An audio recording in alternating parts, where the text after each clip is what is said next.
Jæja. Heyrðu, ég held við byrjum á réttum tíma, klukkan 1. Hjartanlega velkomin á þennan fund, kynningafund lýðheilsuvísa 2017.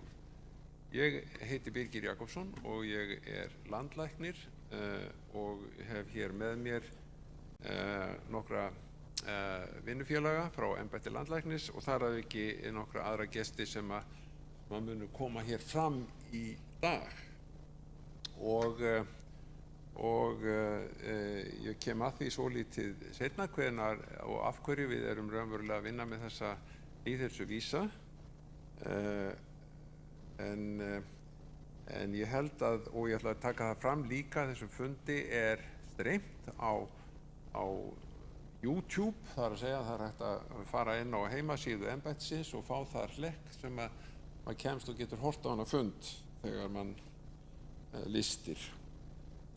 Svo að ég held að við setjum bara í gang fundinn og fyrstur á dagskrá hér Þorbjörg Jónsdóttir sem lektor við heilbrigðisvísindasvið hér við Háskólann á Akureyri og hún hjúkrunarfræðingur og hún hefur skrifað meðal annars allavega doktorsritgerð sársauka hjá verki, hjá fólki og hvernig það hefur hagnýtt sér heilbrigðisþjónustu.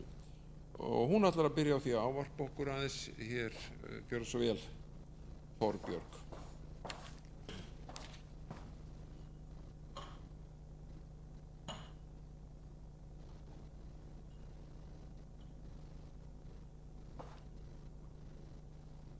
Góði gestir, ég býð ykkur öll hjartanlega velkomin, bæði ykkur sem komi hérna af svæðinu og ykkur sérfræðingarna sunnan, sem við segjum stundum hérna fyrir norðan. Voru að búa 20 ár nákvæmlega núna í júlí. Ég orðin svolítið heimavön. En fólkið að sunnan ætlar að kynna hérna fyrir okkur lýðheilsuvísa sem vinnuhópur innan landlæknisembættisins hefur sett saman. En hvað eru lýðheilsuvísar? Það verður kynnt hérna á eftir, en þegar ég var beðin að opna þessa samkomu þá fór ég að afla mér upplýsingar efni því að ég var nú ekki alveg með það þó ég hef nú gert einhverjar rannsóknir að þá var ég nú ekki með þá á hreinu hvað lýðheilsuvísar eru. En á heimasíðu landlæknisembættisins meðal annars að segja lýðheilsuvísa og það er bara að lesa hérna upp beina tilvitnun. Lýðheilsuvísar eru safn mælikvarða sem gefa vísbendingar heilsu og líðan þjóðarinnar og áhrifaþætti þeirra. Birting lýðheilsuvísa eftir heilbrigðisumdæmum á Íslandi liður í því að veita yfirsýn yfir stöðuna í hverju umdæmi fyrir sig í samanburði við landið í heild. Lýðheilsuvísum ætlað að auðvelda sveitarfélögum og heilbrigðisþjónustu að greina stöðuna í sínu umdæmi, finna styrkleika og veikleika og skilja þarfir íbúanna þannig að þau geti unnið saman að því að bæta heilsu og líðan. Tilvitnun lýkur. Og þá vitum við það. Og við munum fá að vita meira hér á eftir, því á eftir ávarpi landlæknis Birgis Jakobssonar, þá munu þær Dóra Guðrún Guðmundsdóttir og Sigríður Haraldsdóttir sviðsstjórar hjá landlæknisembættinu kynna fyrir okkur lýðheilsuvísa sem tengjast bæði lifnaðarháttum annars vegar og heilsu og sjúkdómum hins vegar. En eins og ég sagði hérna áðan með tilvitnun í heimasíðu landlæknis, þá lýðheilsuvísum ætlað að gefa vísbendingar heilsu og líðan þjóðarinnar og þætti sem hafa áhrif og auðvelda þannig sveitarfélögum og heilbrigðisþjónustu víða land til þess að greina stöðuna í sínu umdæmi og finna styrkleika og veikleika og skilgreina þarfir íbúanna og nýta þær upplýsingar með skipulagningu þjónustu til að bæta heilsu og líðan íbúanna. Og þá datt mér í hug að skoða hvernig ætli þessu sé að hátta hérna í þessu umdæmi sem við erum stödd í, sem þá Norðurland. Og ef við skoðum lýðheilsuvísa fyrir Norðurland í samanburði við landið í heild, þá kemur í ljós að við sem búum hér, við lifum á ýmsum leyti heilbrigðara lífi heldur en landsmeðaltalið. Segir til Við erum líklegir til að nota virkan ferðamáta á leið í og úr vinnu eða skóla. Já, við drekkum minna gosdrykkjum en almennt gerist á landinu. Ölvunadrykkja einnig undir landsmeðaltali hér í okkar heilbrigðisumdæmi og það bæði meðal fullorðinna og ungs fólks. Það vísu ekki alveg marktækt en það samt þannig. Og tóbaksnotkun og kannabisneysla hins vegar marktækt minni hjá framhaldsskólanemum á Norðurlandi en hjá framhaldsskólanemum annars staðar á landinu, eða á landinu í heild. Og þetta getum við verið ánægð með og svo kemur líka fram í lýðheilsuvísum fyrir Norðurland að tíðni sýklalyfjanotkunar meðal barna undir 5 ára aldri undir landsmeðaltali. Við getum verið ánægð með það. Litið á þetta sem styrkleika. Og vísbendingum að ástand mála hjá þessu sviði sé tiltölulega gott hjá okkur hérna á Norðurlandi. En hins vegar búum við líka við ákveðnar áskoranir sem við þurfum að skoða nánar. Því að samkvæmt lýðheilsuvísum þá meta nefnilega hlutfallslega fleiri hér á Norðurlandi heilsu sína slæma. Og við erum með hærri gildi á streitukvarða og notum meira þunglyndislyfjum heldur en landið í heild. Og hvað getum við gert við því? Jú, við þurfum að leitast við að ráða bót á þessu með viðeigandi aðgerðum og heilsueflingu, bæði þá út í samfélaginu og innan heilbrigðisþjónustunnar í umdæminu. Og þá lýðheilsuvísin ætlað til að veita þá upplýsingar sem nýtast til að efla heilbrigði almennings, bæði þá með áherslu í forvörnum og þjónustu við þá sem eiga heilbrigðisvanda. Og hérna á eftir þá ætlum við að fræðast nýtingu heilbrigðisvísa hérna á Norðurlandi þar sem að Kristinn J. Reymarsson, sviðsstjóri samfélagsfriðsviðs Akureyrarbæjar, ætlar að ræða lýðheilsuvísa og heilsueflandi samfélag á Akureyri. Og svo ætlar Guðný Friðriksdóttir, framkvæmdastjóri hjúkrunar við Heilbrigðisstofnun Norðurlands, segja okkur frá nýtingu lýðheilsuvísa þar á bæ. Og það verður áhugavert að heyra hvað þau hefa að segja en það ekki einungis mikilvægt að safna saman upplýsingum heilsu og líðan fólks. Tilgangurinn með þessu öllu jú að nýta upplýsingarnar almenningi til heilla. Nú að lokum áður en ég hleypi þessu góða fólki að sem ætlar að fræða okkur eðli lýðheilsuvísa og notkun þeirra til að gera heilbrigðisþjónustuna betri og markvissari. Þá langar mig aðeins að misnota aðstöðu mína og benda á gagnsemi lýðheilsuvísa í rannsóknum, þar sem ég í fulltrúi Háskólans á Akureyri hérna, þar sem eru stundaðar rannsóknir, meðal annars á heilbrigðissviði eða heilbrigðisvísindasviði. Það nefnilega ekki alltaf augljóst til hvaða aðgerða sé heppilegt að grípa við aðsteðjandi eða raunverulegum vanda. Að einblína einungis á einkenni og meðhöndla þau án þess að skoða rót vandans leiði gjarnan til ómarkvissra aðgerða, þar sem árangurinn verður handahófskenndur og oft á tíðum skammvinnur. Og það ekki nóg að setja inn þó bara einhverjar aðgerðir, þær þurfa að vera gagnreyndar og þær þurfa að byggjast á rannsóknum. Og lýðheilsuvísar eru dýrmætir við ýmiss konar rannsóknir á heilbrigðisvísindum.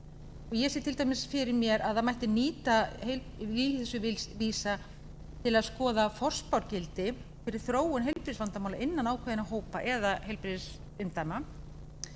Og ef við tökum sem dæmi áskoranir sem ég nefndi áðan, sem að lýðheilsuvísa benda til að við höfum hérna á Norðurlandi, þurfum að mæta, þá þurfum við að leita svara við því með rannsóknum hvað það eða hvað getur verið sem að gerir okkur bæði stressaðri og óánægðari með líkamlega heilsu okkar en landar okkar annars staðar á landinu og hvers vegna við notum meira þunglyndislyfjum hér en annars staðar á landinu eða yfir landsmeðaltali.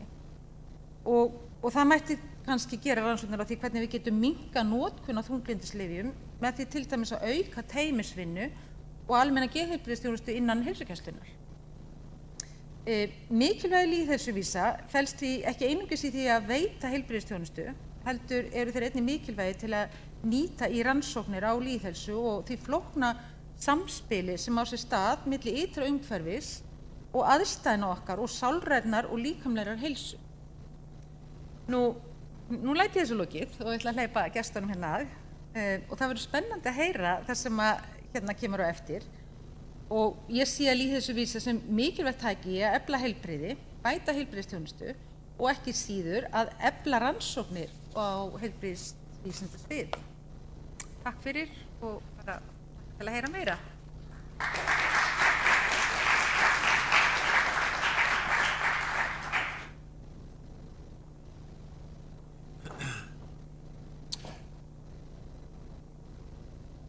Takk fyrir það, Þorbjörg og hérna, ég hefði kannski átt að geta þessi upphafi að þetta í annað skipti sem að við kynnum svona lýðheilsuvísa og þeir komu fyrst fram síðastliðið vor 2016 og þá var svona sambærilegu fundur í Reykjavík og það þótti því mjög eðlilegt að við hefðum þennan fund til að kynna þessa næstu lotu því að þessi lýðheilsuvísar ekki alveg nákvæmlega eins og þeir sem voru eða þeir eru að verulegu leyti eins en þetta ekki allt skrifað í stein þannig að þetta svona tekur smá, þetta að þroskast og svo framvegis.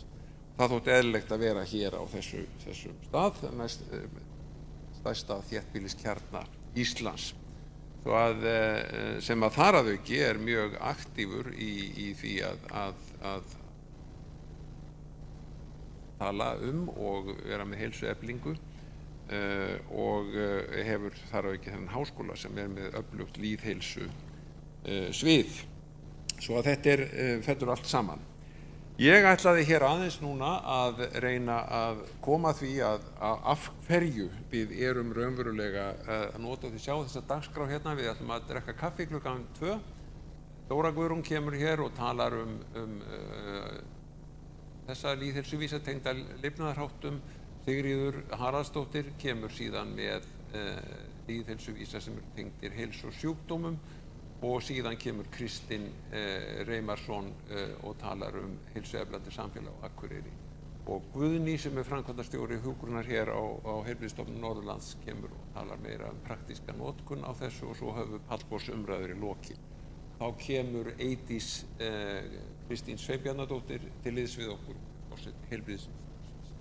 Og við munum hafa einhverjar umræðu hérna vonandi og dagskrá loka klukkan 16. Svo að ég ætlaði svona aðeins að ég kynnti þetta út einhvern veginn.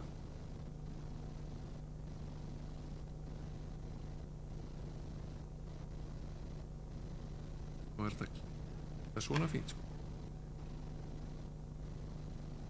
Vegna.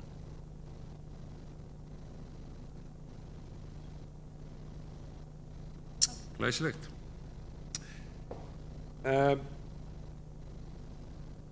Jú, það þannig að eins og kom ég þetta fram hjá henni Þorbjörgu sko að það hefur verið ein af aðal áherslum hjá embættinu núna síðastliðin ár að leggja áherslu á það sem heilsueflandi samfélag og að fá sveitarfélögin í landinu raunverulega virkja þau til þess að vinna að heilsueflingu og kannski svolítið að létta þessum áherslum eða áherslum sem við höfum oft haft á sjúkdómavæðingu og heilbrigðiskerfið.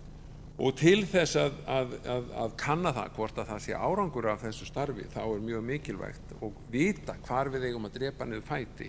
Þá mjög mikilvægt að taka fram það sem við höfum kallað lýðheilsuvísa og reyna að sjá hvernig stöndum við okkur ekki bara í samanburði við önnur lönd sem við erum ofta að bera okkur saman, heldur hvernig henni ýmsu sveitarfélög og heilbrigðisumdæmi í landinu eru í hlutfalli við hvort annað. Það mjög þekkt frá öðrum þjóðum að heilbrigði og vellíðan, hún mjög ólík eftir því hvar maður býr í landinu. Svo að þetta mjög mikilvægt að við getum borið okkur saman við okkur sjálf yfir tíma líka. Erum við á réttri leið, erum við á rangri leið? Hvernig Austfirðir tilliti til Vestfjarða og svo framvegis líka mjög mikilvægt og þessi alþjóðlegi samanburður. Svo að þetta það sem við erum að reyna að koma fram núna að sjá hvort að verulegur munur á sveitarfélögum og hvar eigum við að sjá okkar styrkleika, okkar veikleika, hvar eigum við að leggja áherslu á og gefa sveitarfélögunum tækifæri til þess að sjá þetta sjálf. Nú þessi mynd hérna, hún raunverulega, við tölum mikið heilbrigðisþjónustu. En við lítum á þetta hérna, þá sjáum við að lagið þó í stað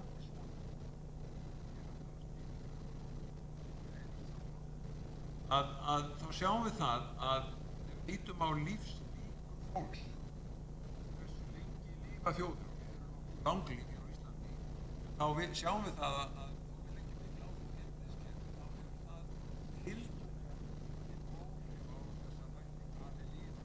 lengi. Það eru aðrir þættir sem hafa mikilvægari þýðingu eins og lítum hérna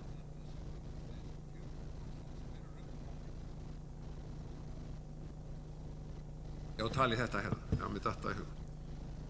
Og þetta eru sem sagt lifnaðarhættirnir, hreyfing, mataræði, tóbaksnotkun og áfengisnotkun og örugt kynlíf. Allt þetta er mjög mikilvægt og hefur mesta þýðingu. Síðan koma aðrir þættir sem eru náttúrulega við vitum sjálfur sér, en það er menntunarstig, hvort maður hefur atvinnu, hvernig eru fjölskyldustengsl, vinatengsl og svo framvegis og félagsleg tengsl. Allt þetta hefur gífurlega áhrif á það hvernig okkur líður og hversu lengi við lifum. Síðan eru aðrir þættir hérna líka, umhverfisþættir eins og náttúrulega slysavarnir, brunavarnir, annað slíkt sem að hafa þessi áhrif. En heilbrigðiskerfið er enga síður hér, en þannig að það er mikilvægur þáttur en ekki sá mikilvægast. Svo að það er mjög mikilvægt að við höfum þetta í huga og við lítum á þessa lýðheilsuvísa og þeirra uppbyggingu, þá eru þeir að verulegu leyti uppbyggðir á þessum þáttum að reyna að sjá býtu hvar eru við, og það getur vel verið að þeir eftir að þróast í einhverja átt þar sem við eigum eftir að finna meira kannski út úr hlutum eins og slysavörnum og öðru slíku. En það verður tíminn að leiða í ljós.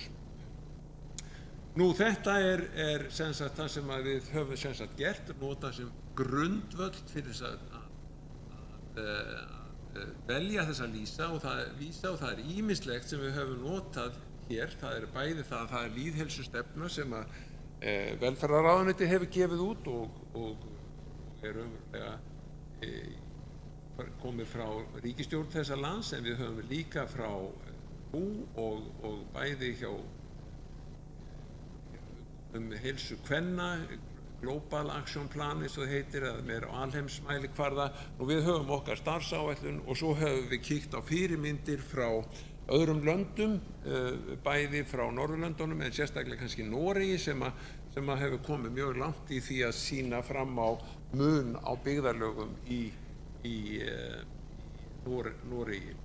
Nú það er sem sagt mikilvægt fyrir okkur að þegar við kíkjum á þessa að vita hvar eigum við að leggja áherslu í heilbrigðiskerfinu, í félagsstarfinu og svo framvegis, og þannig að sveitarstjórnir og þeir sem að taka ákvarðanir sem hafa verulega þýðingu fyrir líf og starf fólks, að þeir viti nokkurn veginn hvernig er ástandið í okkar samfélagi.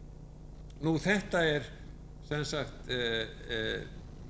það sem við höfum til grundvallar núna, það er að segja það eru heilbrigðisumdæmi landsins sem eru 7 talsins, það eru 2 líka sem eru auka hérna, það er Landspítalinn annars vegar og sjúkrahúsið hér á Akureyri, þannig að það eru raunverulega 9 heilbrigðisstofnanir, en þetta eru aðalega sveitafélögin sem eru starfsvettvangur fyrir þetta heilsueflandi starf.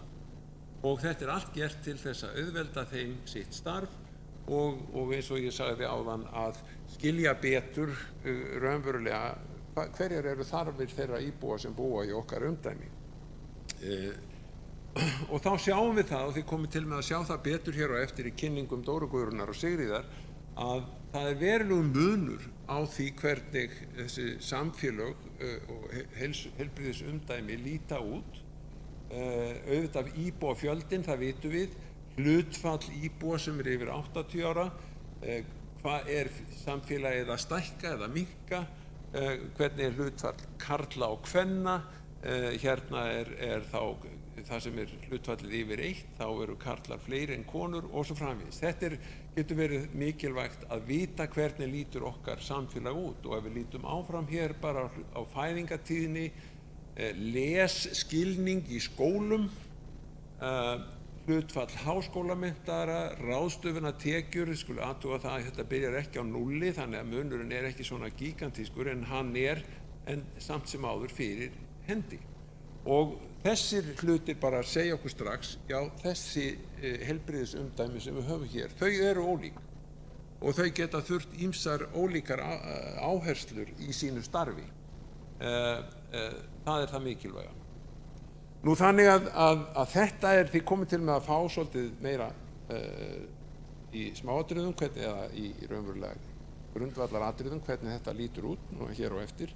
En þetta það sem ástæðan fyrir því að við erum að vinna við þetta. Þessi gögn sem við höfum komið með hér í dag, þau koma frá mörgum ólíkum skrám embættisins, embættis landlæknis, sem hefur lagalegan rétt til þess að varðveita eða hafa ýmis gögn hendi. Þetta allt rapporterað inn til embættisins. Nú síðan koma gögn frá öðrum könnunum sem eru gerðar reglulega á öllu landinu. Hérna rannsóknir og greining sem mikilvægur þáttur í þessum athugunum öllum saman ásamt gögnum frá Hagstofu og Sjúkratryggingum Íslands. Og síðast en ekki síst vil ég leggja áherslu á það að þetta gífurlega mikið átaksverkefni raunverulega og við kannski mest átak núna í fyrra þegar við birtum þetta fyrst að koma þessi höfn, en það stöðugt átak að endurnýja og við höfum ákveðið það að þetta verður endurnýjað einu sinni á ári og að þessu verkefni þá þar stórt teymi sem vinnur innan embættisins, Dóra Guðrún, Sigríður, Elva, Hildur Björk, Jenny sem ekki hér í dag, Jón Óskar sem hér og Védís vinna öll að þessu ásamt fjölda annarra starfsmanna sem að koma að þessu. Og svo erum við náttúrulega í tengslum við aðrar stofnanir þar á meðal Háskólann hér á Akureyri það að taka fram þessi gögn. Og ég vil bara þakka öllum þeim sem hafa unnið að þessu fyrir gífurlega fínt og mikilvægt starf því að eins og ég líti á það þá þetta eitt af því mikilvægasta þróunarverkefni sem við höfum framundan til þess að fylgjast með því hvernig landsmenn raunverulega hafa það. Það var það sem ég ætlaði að segja og síðan ætla ég bara að fara beint í það að gefa orðið til Dóru Guðrúnar og sem sviðsstjóri á áhrifaþáttum heilbrigðis hjá embætti landlæknis og þú ætlar að tala fyrir okkur lýðheilsuvísa sem eru tengd í lifnaðarháttum og gefum henni bara gott klapp.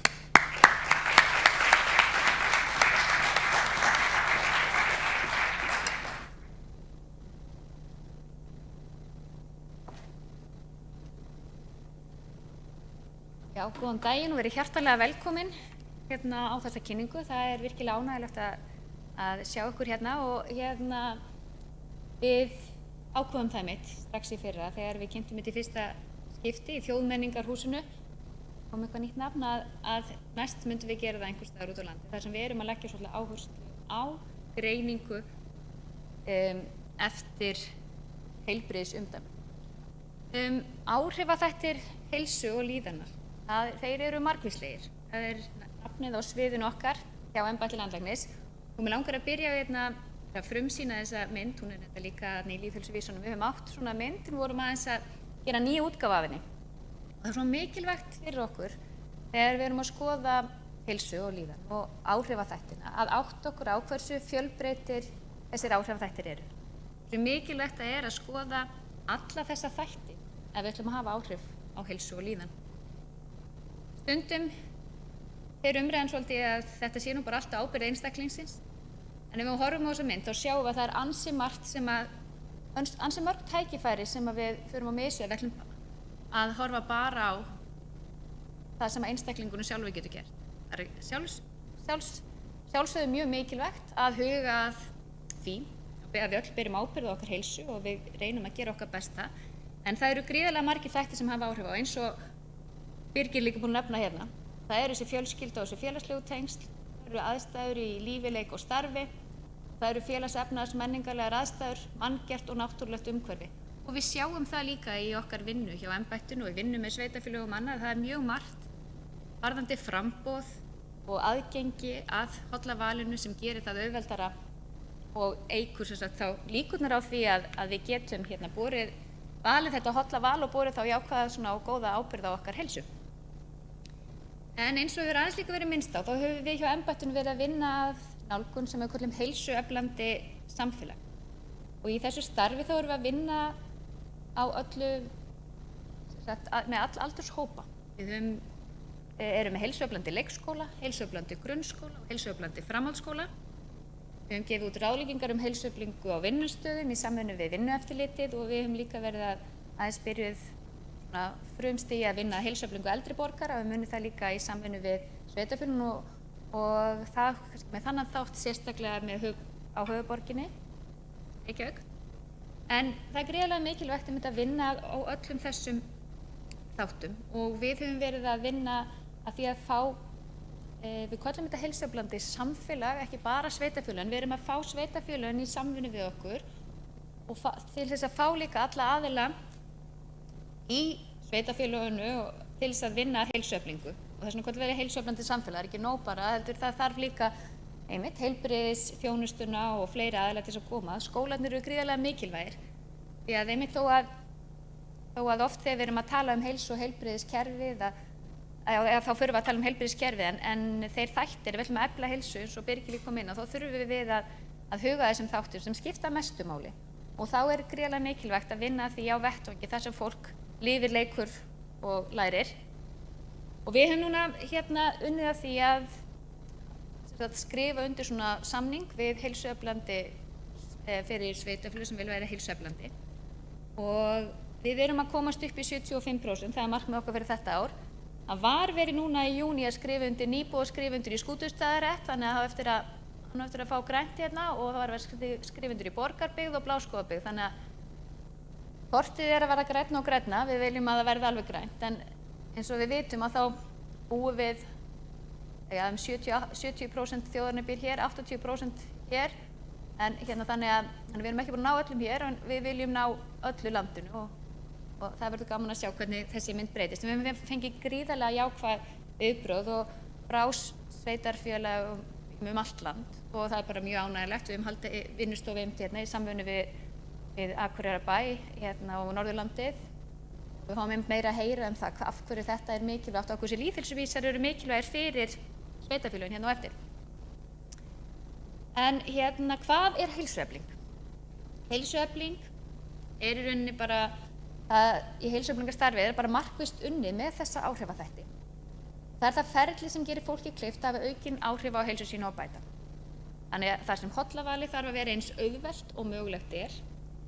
Það sem fólk býr, starfa og leikur sér óháð aldri, kyni eða félagslegri stöðu.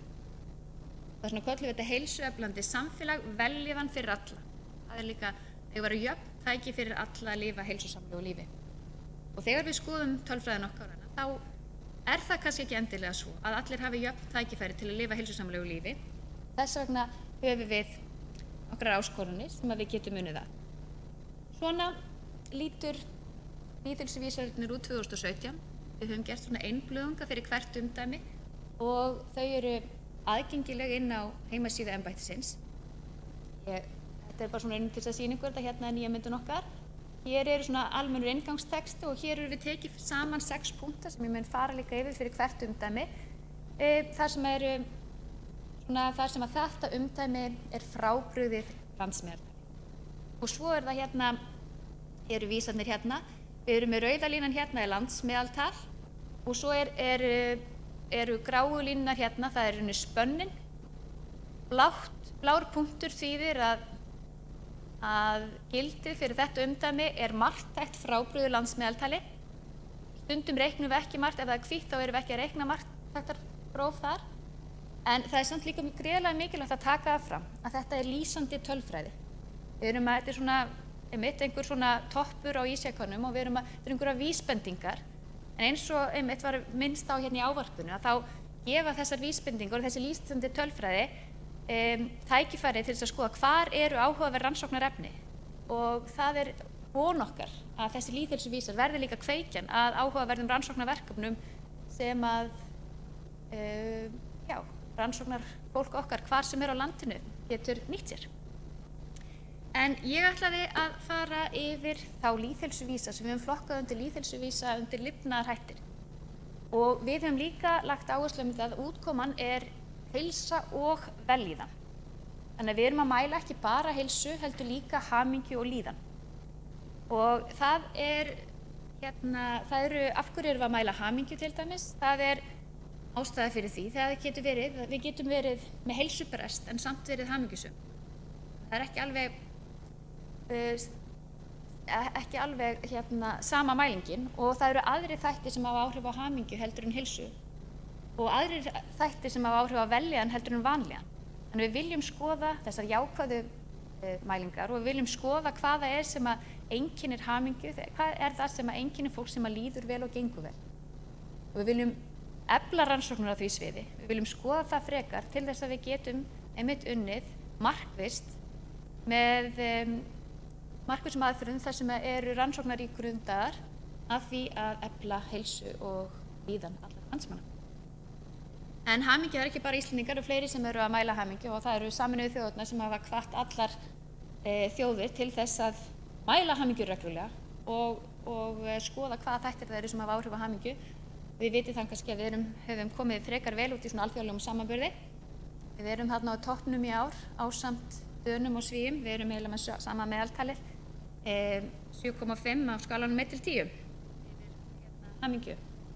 En ég ætla að fara yfir þess að lýsa hérna hvern og einn fyrir sig. Hérna er hamingjumælingin og yfirleitt þegar við erum að gefa upp og einmitt í svona alþjóðlega samanburði þá erum við skoðað meðaltalið. En hér höfum við ákveðið að skoða hvað eru margir sem að telja sig vera mjög hamingjusam. Hér höfum við tekið út hverjir eru það sem svara spurningunni, þau eru spurt þegar á heildinni litið hversu hamingjusamur eða söm ert þú. Þá er þetta að svara á varðanum 1–10, það sem að 1 þar stendur mjög óhamingjusamur og 10 mjög hamingjusamur. Og hérna er hlutfall þeirra sem svara 8–10. Og það sjáum við að það er allavega meiri, og það er bara í samræmi með það að hérna meiri hluti landsmanna yfir 60%, landið allt og erum við yfir 60% sem svaraði sér mjög hamingjusamur. En hér erum við með mælingu bæði frá 2012 og 2016 og gráa línan er 2012, en að bláa línan 2016. Það sem ég ætla að taka skýrt fram hér er að þetta er ekki sama úrtak og þetta er ekki heldur sama tegund af mælingu. Annars vegar gráu tölurnar, eða tölurnar frá 2012, eru á heilsu og líðan Íslendinga frá 2012. Það er spurningalisti sem að embætti landlæknis sendir út og er úrtak sem er tekið úr þjóðskrá og á að endurspegla þjóðina og við erum með 10.000 manna úrtak þar sem 6.000 manns svara. En bláa línan 2016 er úr könnun sem Gallup hefur gert fyrir okkur og þá er það panel sem að Gallup hefur fengið til þess að svara, þá líka endurspegla þjóðina, en það er netpanel og það er ekki víst endilega að þetta gefi nákvæmlega sömu mynd. En við munum leggja heilsu og líðan aftur fyrir núna 2017 og þá verður áhugavert að skoða munin. Við höfum hins vegar séð að sambærilegar tölur frá Gallup eru að gefa okkur vísbendingum það að það sé lækkun á hamingju bæði í meðaltalinu. Við höfum verið 8 og upp í 8,5 en þau erum að leiðinni niður í eitthvað niður og við. Þannig að það er svona umhugsunarefni. Og hérna er ekki gríðarlega mikill munur á heilbrigðisumdæmunum. Það er hins vegar kannski eitt að það fara allir niður á við nema Vestfirðir. Vestfirðir voru lægst hérna 2012 en nú eru þeir sem sagt fóru þeir aðeins upp á við þannig að þeir eru allt í einu orðið hæstir. Þannig að það er eitthvað svona aðeins jákvætt gerst varðandi hamingjuna ef við getum sagt svo hérna á Vestfjörðum meðan eitthvað neikvætt á hinum stöðunum. Þannig að þetta er bara mitt tilefni til þess að skoða frekar. Svo er það hamingja, þetta er nú kannski svona stoppa kannski svolítið við þetta hefur verið rannsóknarefni mitt svona senustu 15 árin, hamingja, bæði fullorðinna og barna og hvaða þættir hafa helst áhrif á hamingju og ég hef rannsakað líka sérstaklega hvaða áhrif efnahagshrunið hafa á hamingju. Þess vegna erum við hérna áhugavert að skoða hamingju í 8. til 10. bekk því að það sem við sáum eftir bankahrunið var að hamingja fullorðinna fór aðeins niður á við og hamingja unglinga fór upp á við. Ég ætla að hoppa aðeins í næstu glæru sem ég sýna hérna hvernig þróunin hefur verið. Þetta er aðeins öðruvísi spurt í unglingunum, þeir eru bara 4 valmöguleikar og það hversu vel á það við mig svo fullorðingi er hamingjusöm eða hamingjusam. Annarkvort að það eigi vel við mig eða mjög vel við mig og þegar þetta eru gögn frá ROG, það voru 85%, það voru 2000 og svo fór þetta upp 86%, 87% og fór upp í 89% hérna 2010. Og þegar við skoðum hvað þættir hafa helst áhrif á þetta, þá er það samvera með foreldrum hún jókst líka og hversu auðveldu eftir að fá umhyggju frá foreldrum og þetta jókst eftir bankahrunið. Þá jókst samveru með foreldrum, umhyggja frá foreldrum. Þannig að þetta hérna niður á við, þetta er líka einhver vísbending sem við þurfum að skoða frekar. Hvað er að gerast, af hverju eru færri börn núna sem til þess að hamingjusöm og við höfum ekki farin að skoða, er einhver breyting þarna á mynstrinu, eru þau að verja minni tíma með foreldrum, ef þau verið með að fá umhyggju frá foreldrum, þetta er eitthvað sem við eigum eftir að skoða.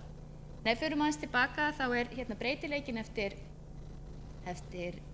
umdæmunum ekki mikil, mjög svipað, landið allt 84 og þetta er svona það, helst Suðurlandi hérna og Vesturlandi sem er í 81 en þetta svipað. Annað sem við höfum verið að skoða er kannski nýtt líkams, sérstaklega stúlkna.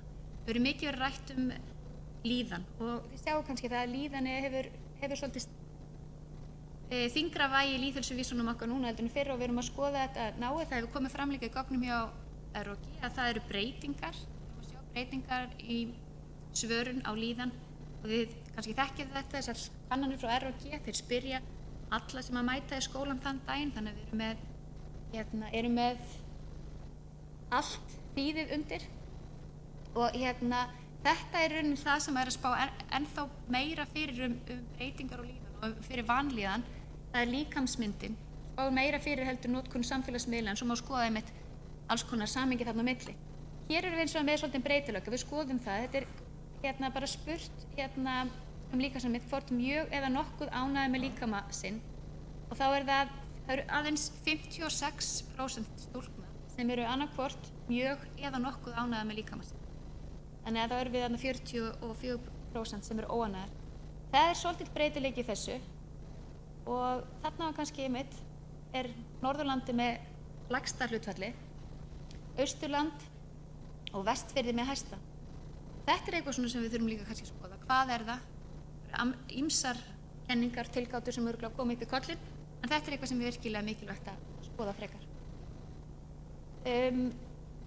Við spurum líka, við höfum verið að skoða ofbeldi, stríð og einmanaleika. Í fyrra vorum við nú með gögn frá HBSC, er bara að koma sjaldnar, þeir spyrja beint einelti, en í gögnum frá ROG við reynum að nota nýjustu gögn sem eru í boði á hverju sinni.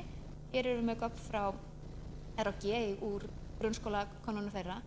Þar spyrja ofbeldi, stríðin og einmanaleika.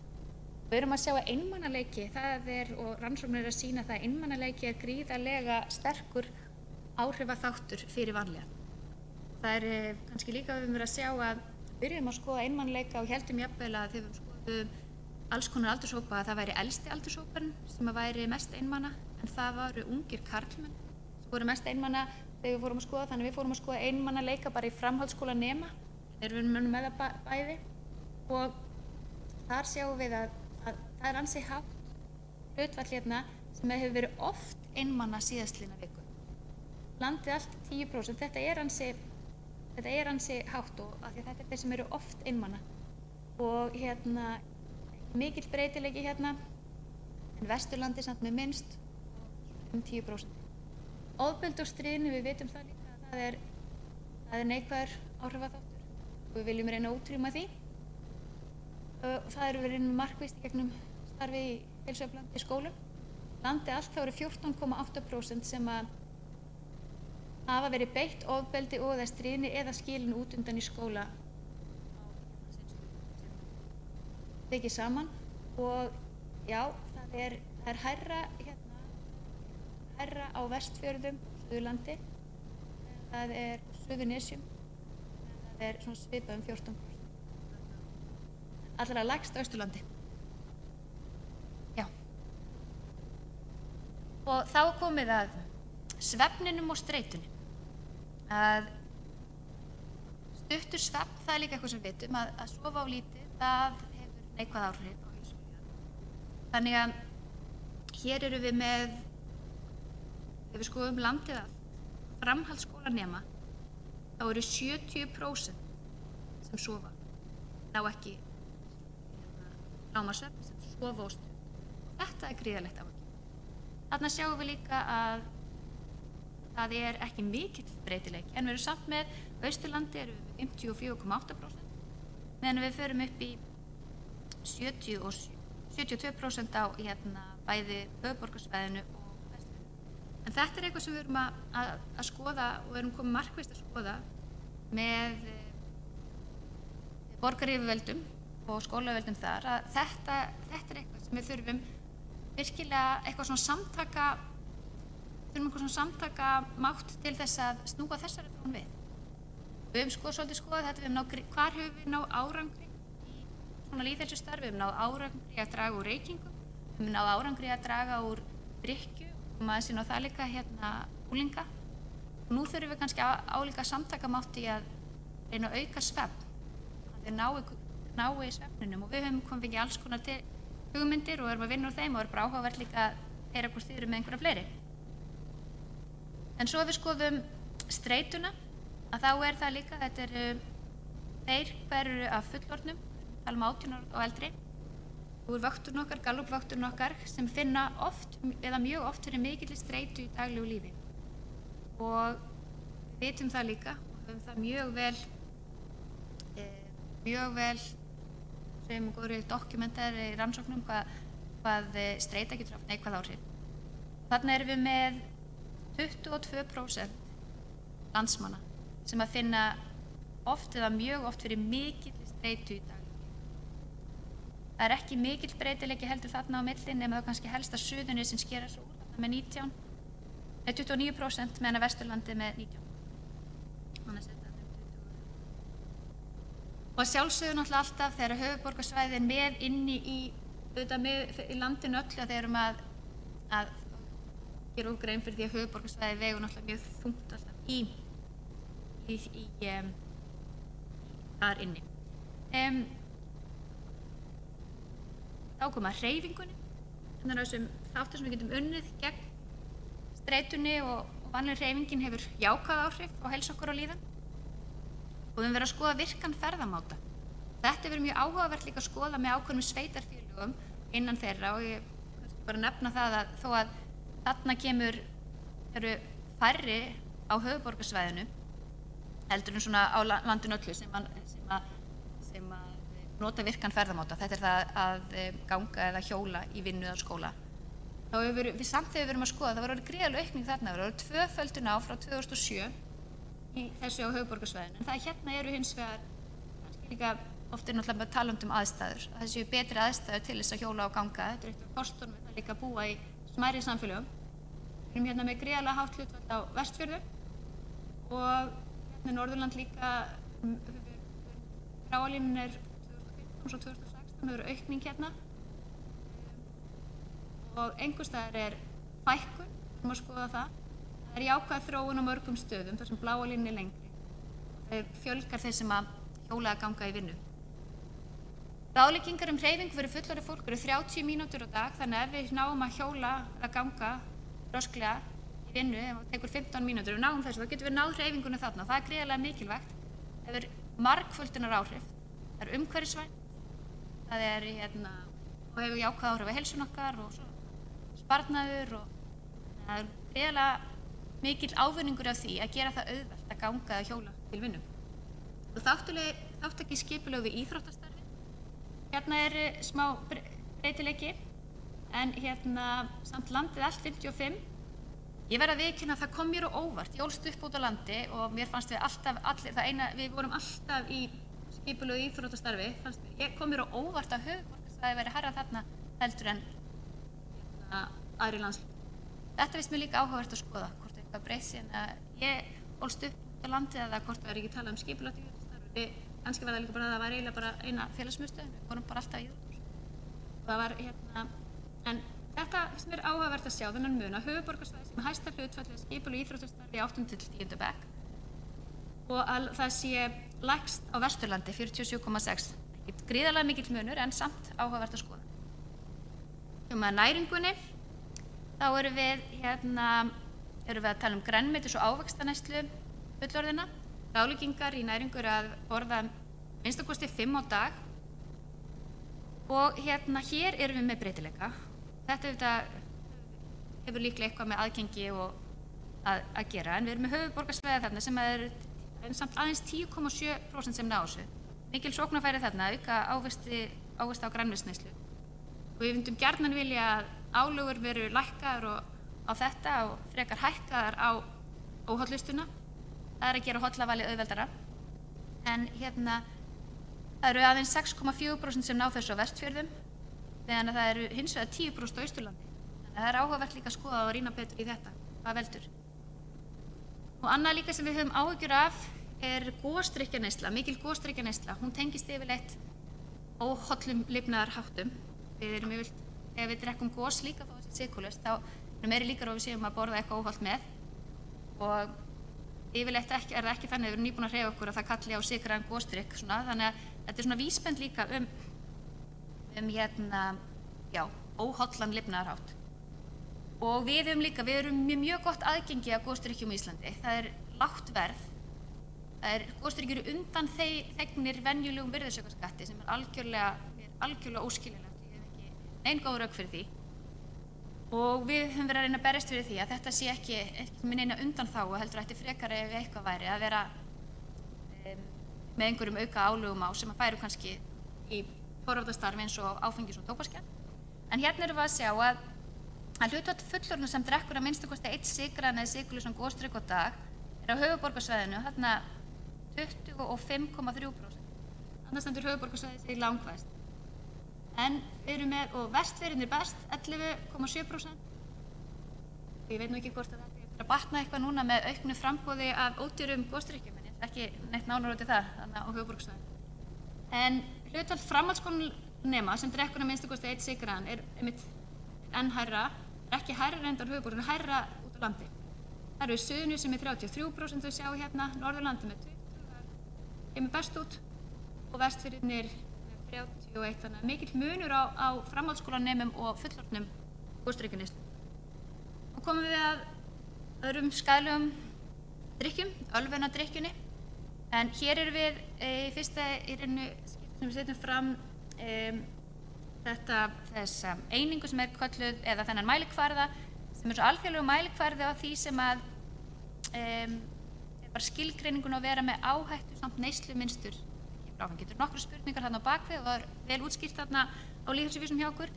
En hlutfall þeirra sem eru fullorðinna sem eru í áhættudrykkju eru 28% yfir landi, 29,3% á höfuðborgarsvæðinu, minnst á Austurlandi 19%, á Norðurlandum 24% og Suðurlandið með 29% líka. Þannig að þetta er ansi hátt. Þannig að þetta er eitthvað sem við þurfum að skoða. Við veitum að áfengi er engin venjuleg neysluvara og tengd við fleiri krabbamein heldur en nokkur aðrir drykkir. Ölvunadrykkja framhaldsskólanema. Hér hefur orðið jákvæð þróun. Það er að ef við erum að skoða þarna 2013 og 2016 þá hefur dregið úr líka. Við höfum náð að draga virkilega úr ölvunadrykkju grunnskólanema. Við veitum að það er komið mjög langt niður sem er virkilega ánægjulegt, en þetta gögnin sýndi okkur að í rauninni fór drykkjan bara þá hún færðist, hún seinkaði og var orðin mikil strax í framhaldsskólum. Við sjáum mikinn mun milli ára í framhaldsskólum. Það virðist eins og með takist ágætlega að halda sér frá áfenginu svona fyrstu önnuna, kannski fyrsta árið, mörgum skólum, en svo fer þetta vaxandi. En það er samt í rauninni ánægjulegt að sjá þessa þróun sem hefur yfirleitt á sér stað, að það sé minnkun, nema á Vestfjörðum, þá er orðið gríðarleg aukning. Og það er en þeir voru bestir þannig 2013, það er einhver önnur þróun í gangi á Vestfjörðum heldur en í öðrum landslutum. En það eru sem sagt samt 38% úrlinga framhaldsskólum sem hefur orðið ölvaður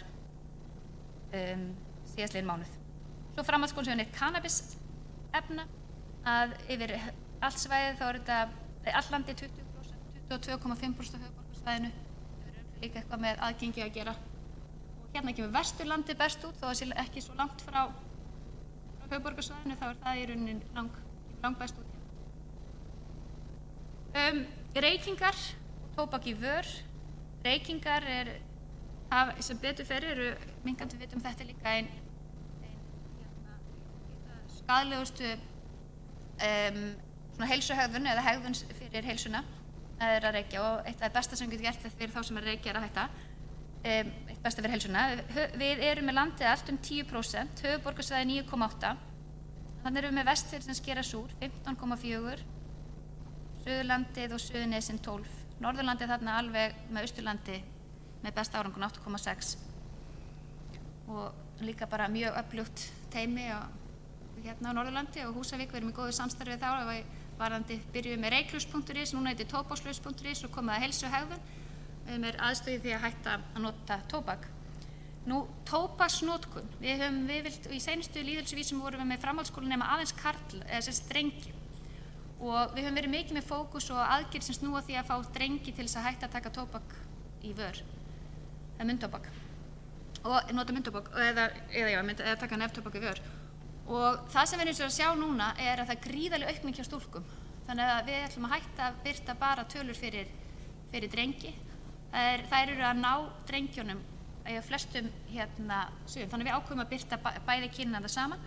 Og þetta er eitthvað, þróun sem við viljum. Það er mikil aukning. Það er 20% framhaldsskólanema sem notar tóbak í vör.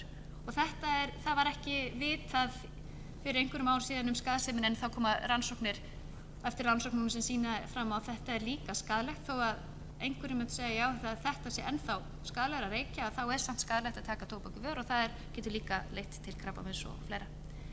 Þannig að hér kemur Norðurlandi líka best út. Það er ýmsir staðir svo bent á upp á. Ég ætla aðeins að fara svolítið yfir hvað það er sem er svona helst greinir, eða hvert umdæmi skara sig svona frá landsmeðaltalinu. Svo við fórum nú yfir þetta með Norðurlandið og erum ákvað að byrja þar og svo ætlum ég að taka hringinn. Gosdrykkjaneysla fullorðinna og framhaldsskólanema er undir landsmeðaltali hérna í Norðurlandi, reykingar fullorðinna undir líka og sýklalyfjaávísanir, og Sigga áttur að fara aðeins betur það eru líka undir, barna undir 5 ára er undir landsmeðaltali. Það er svona bara frábrugðið. Hamingja fullorðinna er hins vegar lægst hérna, líkamsmynd stúlkna í 8. til 10. bekk undir landsmeðaltali og þunglyndislyfjanotkun yfir landsmeðaltali. Og við erum austur, hlutfallslega færri þar framhaldsskólanemar sem sofa og stutt með landsmeðaltal, áhættudrykkja fullorðinna hlutfallslega minnst á landinu, sjúkrahúslegur vegna langvinnar lungnateppur undir landsmeðaltali, hjá körlum en yfir, hjá konum, hlutfallslega fleiri með þetta andlega heilsu slæma eða lélega, þunglyndisnotkun yfir landsmeðaltali og notkun blóðsykurslækkandi lyfja yfir landsmeðaltali. Og Sigga mun fara allt nánar í þessar þætti sem tengjast heilsu og sjúkdómum hérna á eftir. En ég ætla bara að fara þá á Suðurlandið. Þar hlutfallslega færri framhaldsskólanemar sem sofa og stutt með landsmeðaltal. Fleiri fullorðnir nota virkan ferðamáta í vinnu og skóla en almennt á landinu. Sýklalyfjaávísanir barna undir 5 ára eru undir landsmeðaltali. Hamingja unglinga og líkamsmynd unglingsstúlkna undir landsmeðaltali.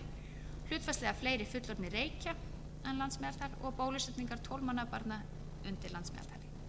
Á komin á Suðurnesjunum, það eru fjölgun íbúa yfir landsmeðaltali. Getur verið ákveðin áskorun, ölvunadrykkja framhaldsskólanema undir landsmeðaltali. Hlutfall framhaldsskólanema sem hefur prófað kannabis er undir landsmeðaltali. Gosdrykkjaneysla bæði framhaldsskólanema og fullorðinna er hæst á landinu. Streita fullorðinna hæst og fleiri sjúkrahúslegur vegna langvinnar lungnateppu. Höfuðborgarsvæðið, það er hærra hlutfall barna í 8. og 10. bekk sem tekur þátt í skipulegu íþróttastarfi en annars staðar á landinu. Það er minni notkun háþrýstingslyfja, hlutfallslega fleiri börn ná lágmarksviðmiði í lesskilningi í 10. bekk. Áhættudrykkja fullorðinna meiri, hlutfallslega fleiri framhaldsskólanemar sofa og stutt. Og svo kannski eitthvað sem kemur ekki óvart, hefur komið fram að það eru færri heilsugæsluheimsóknir og fleiri sérfræðingsheimsóknir á íbúa heldur en annars staðar á landinu. Þá förum við Vesturlandi. Það eru hlutfallslega fleiri fullorðnir sem nota virkan ferðamáta í vinnu og skóla en landsmeðaltal. Hlutfall framhaldsskólanema sem hefur prófað kannabis er lægst á landinu og hlutfall framhaldsskólanema sem segist hafa verið oft er lægst líka. Hlutfall barna í 8. landsmeðaltali er lægst á Vestfjörðum. Og samfélögum landi og við erum líka Þakka þér fyrir dóm. Lifa og búa og stjórna ekki síst þessum sveitarfélögum að átta sig á. En nú er klukkan alveg hreint bara 1 mínútu í 2 svo að það er komið að smá kaffi og heilbrigðum veitingum þarna út í horninu til vinstri. Svo við ætlum að hittast hér aftur 20 mínútur yfir 2. stundvíslega. Ok.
halda áfram þessu málþingi og næst á dagskrá Sigríður Haraldsdóttir. Hún sviðsstjóri hjá heilbrigðisupplýsingasviði á embætti landlæknis og ein af þeim sem hefur verið drifkrafturinn í þessu verkefni. Þú ætlar að tala lýðheilsuvísa tengda heilsu og sjúkdómum. Gjörðu svo vel.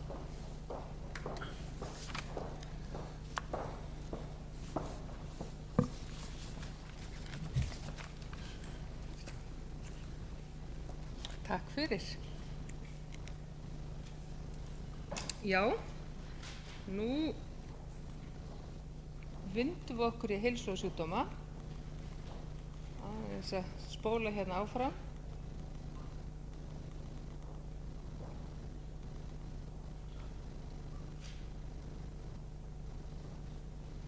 Ég sýnist ég að fara vitlausa átt.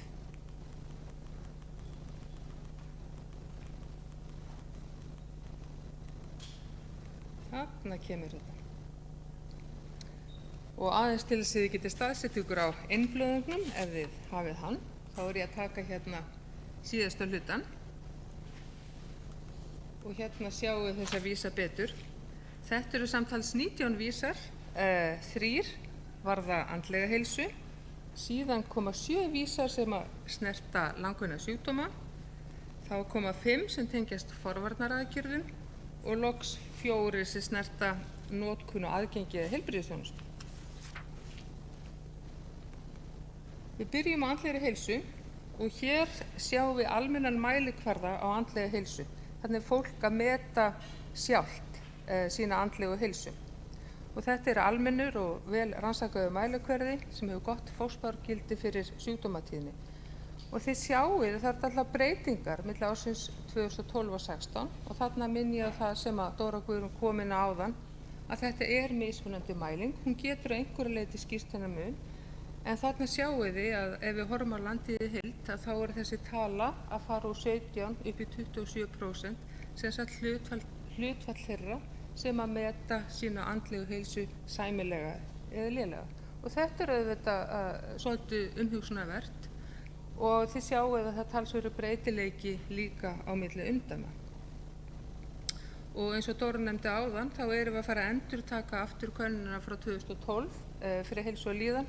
Þá sjáum við hvernig það kemur út og þá sem sagt, getum við betur séð hvort hversu mikil þessi aukning En það ýmislegt annað í tölfræðinni sem við sjáum að líklega það rétt að það þarna aukningu að ræða en kannski vitum við ekki alveg hversu mikil hún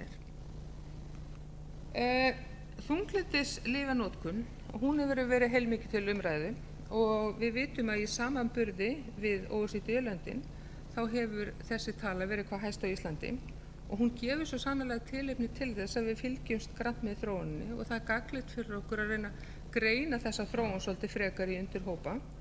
Þarna sýni ykkur tölur sem ná yfir 5 ára tímabil þannig að þið sjáið bæði tölur fyrir karla og konur og þið sjáu að þetta hefur verið stöðug aukning á þessu 5 árum og eins sjáu þið að notkunin mun meiri meðal kvenna. Nú það hafa ýmsar tillögur verið lagðar fram til skýringar þessu mikla mun á milli okkar og OECD-landana og ein möguleg skýring það að skortur á meðferðarúrræðum hafi valdið því að einstaklingar með vægari einkenni hafi verið ávísað lyfjum hérlendis í stað þess að vera ávísað til sálfræðinga. Hér eru 2 aðrar myndir, svo fyrri sýnir ykkur þunglyndisnotkunina eftir umdæmum, hversu mikið hún hefur aukist á þessu 5 ára tímabili og þarna sjáið þið aftur dálítinn mun, það sem sagt mismunandi mikil aukning á milli umdæmanna og síðan sjáum við þarna samanburð á þunglyndislyfjanotkun meðal kvenna. Nú það að sé munur á milli umdæma í þessari lyfjanotkun þýðir auðvitað ekkert endilega hún sé of mikil eða lítil einhvers staðar.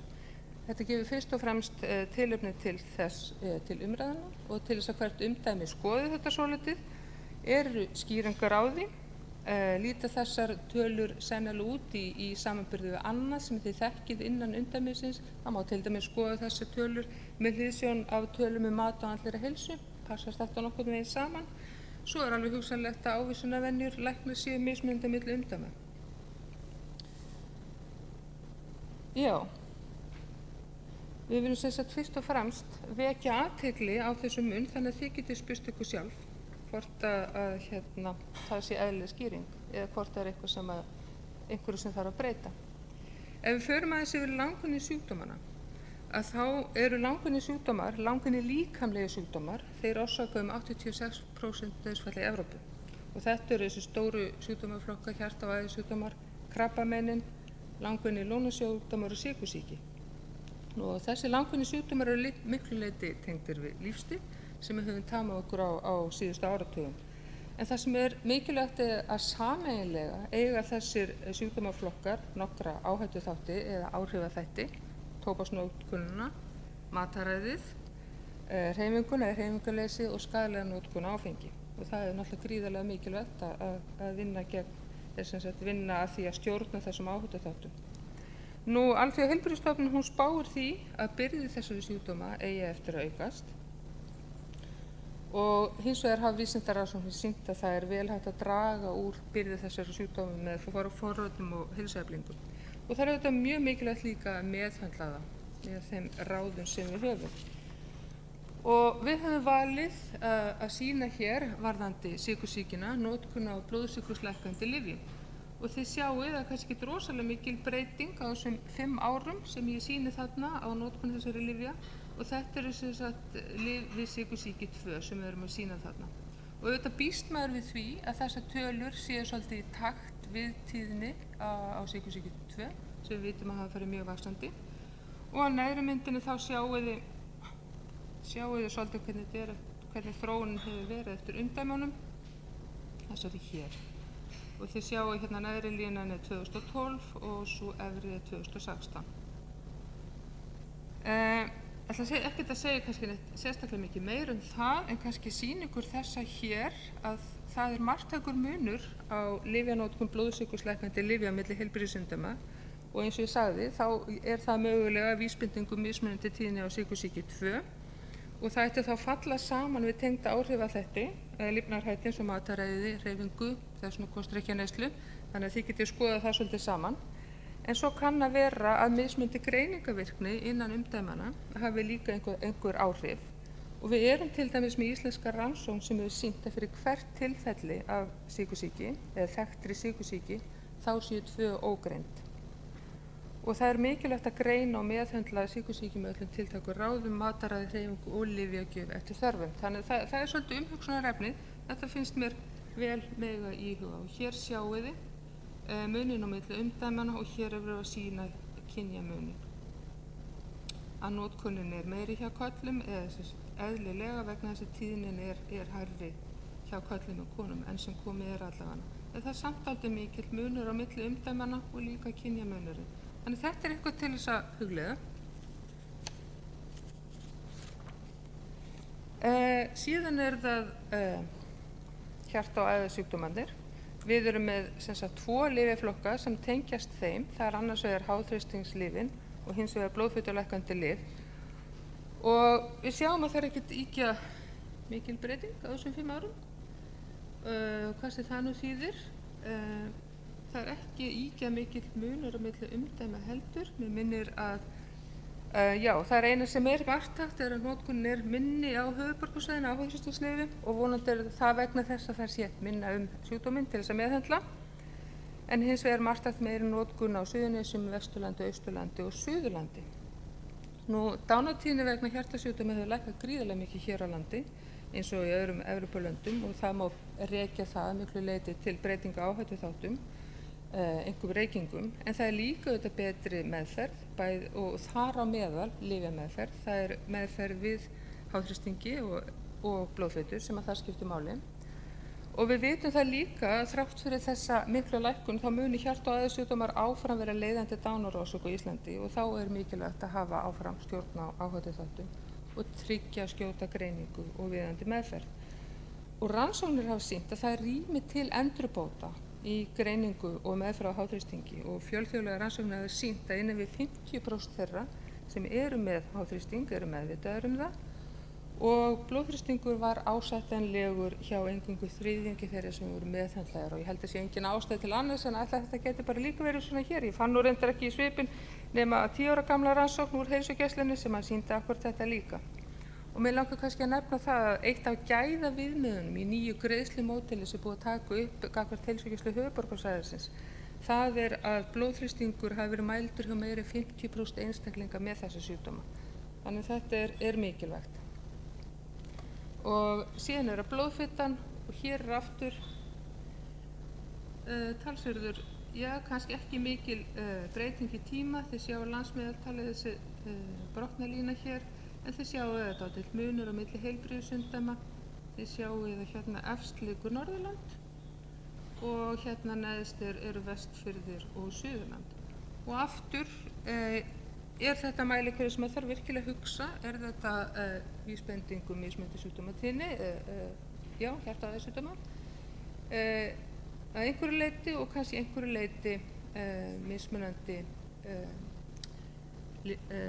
ávísanarvenjur, greiningar þess aftar. Og þarna er það sama, við vitum að notkun blóðfitulæknandi lyfja hefur haft marktæk áhrif til lækkunar dánartíðni af völdum hjarta-æðasjúkdóma, og rannsóknir hafa sýnt að hér er líka rými til þess að gera talsvert mikið betur heldur en við erum að gera. Þannig þetta er svona svolítið til umhugsunar, þessir 2 lyfjaflokkar. Síðan er langvinna lungnateppan, og í þessum sjúkdómaflokki eru sjúkdómar borðið langvinna lungnaþembu og lungnateppuna auðvitað, langvinna berkjubólgu, og þarna eru reykingar aðal áhættuþátturinn við myndum þessu sjúkdóma. Og þarna er náttúrulega ekki óeðlilegt að ætla að eins og við sjáum, þá er innlegnartíðni á sjúkrahús, sjúkrahúslegur, dálítið mismunandi margar miðað íbúa eftir umdæmunum, og ekki óeðlilegt að ætla það sé þá svolítið í tengslum við tíðni þessara sjúkdóma. Alþjóða heilbrigðisstofnunin, hún hefur áætlað að langvinn lungnateppa verið 3. algengasta dánarorsök heimsins 2030. Þannig er eitthvað til þess að horfa á. Og þessar tölur sem ég segi með innlagnir, það er ekki að vísbending um tíðni og auðvitað áhrif þessara sjúkdóma. Þetta eru þungir sjúkdómar sem gera mikla kröfu til heilbrigðisþjónustu, og þarna eru mikilvæg meðferðar úrræði sem fela í sig þætti eins og hreyfingu og næringu og aðstoð við reykleysi. Já, við sjáum þarna líka það mun hærri innlagnatíðni meðal kvenna, enda hefur tíðni sjúkdómsins hækkað meira hjá konum og körlum, og þær eru svona komast upp á hliðina á körlunum, og þessi þróun tengist auðvitað þróun reykinga hjá konum, en svo er það líka þannig, og það sem við sjáum á rannsóknum að konur virðast þola reykingar verr heldur en karlar. Mikilvægt mál. Hér hefur ótímabær dauðsföll. Alþjóða heilbrigðisstofnunin, hún mælir með því að fylgjumst reglulega með tíðni ótímabæra dauðsfalla, og einmitt af völdum þessu 4 stóru sjúkdómaflokka sem ég nefndi, og þau eru kölluð ótímabær þegar þau verða innan við 70.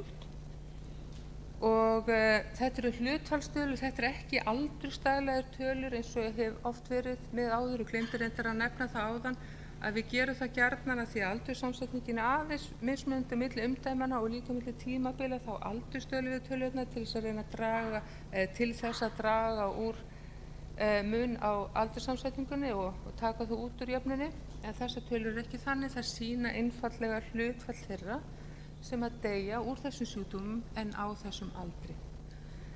Og þetta eru uppsafnaðar tölur fyrir 5 ár, og ef við skoðum bara aðeins og rauntölur, stundum er gott bara aðeins að skoða beina tölur, hvað er þetta margir menn og konur, og á þessum 5 árum á landinu öllu dóu 7.200 manns úr þessum sjúkdómum, og þar af voru tæplega 1650 undir 70.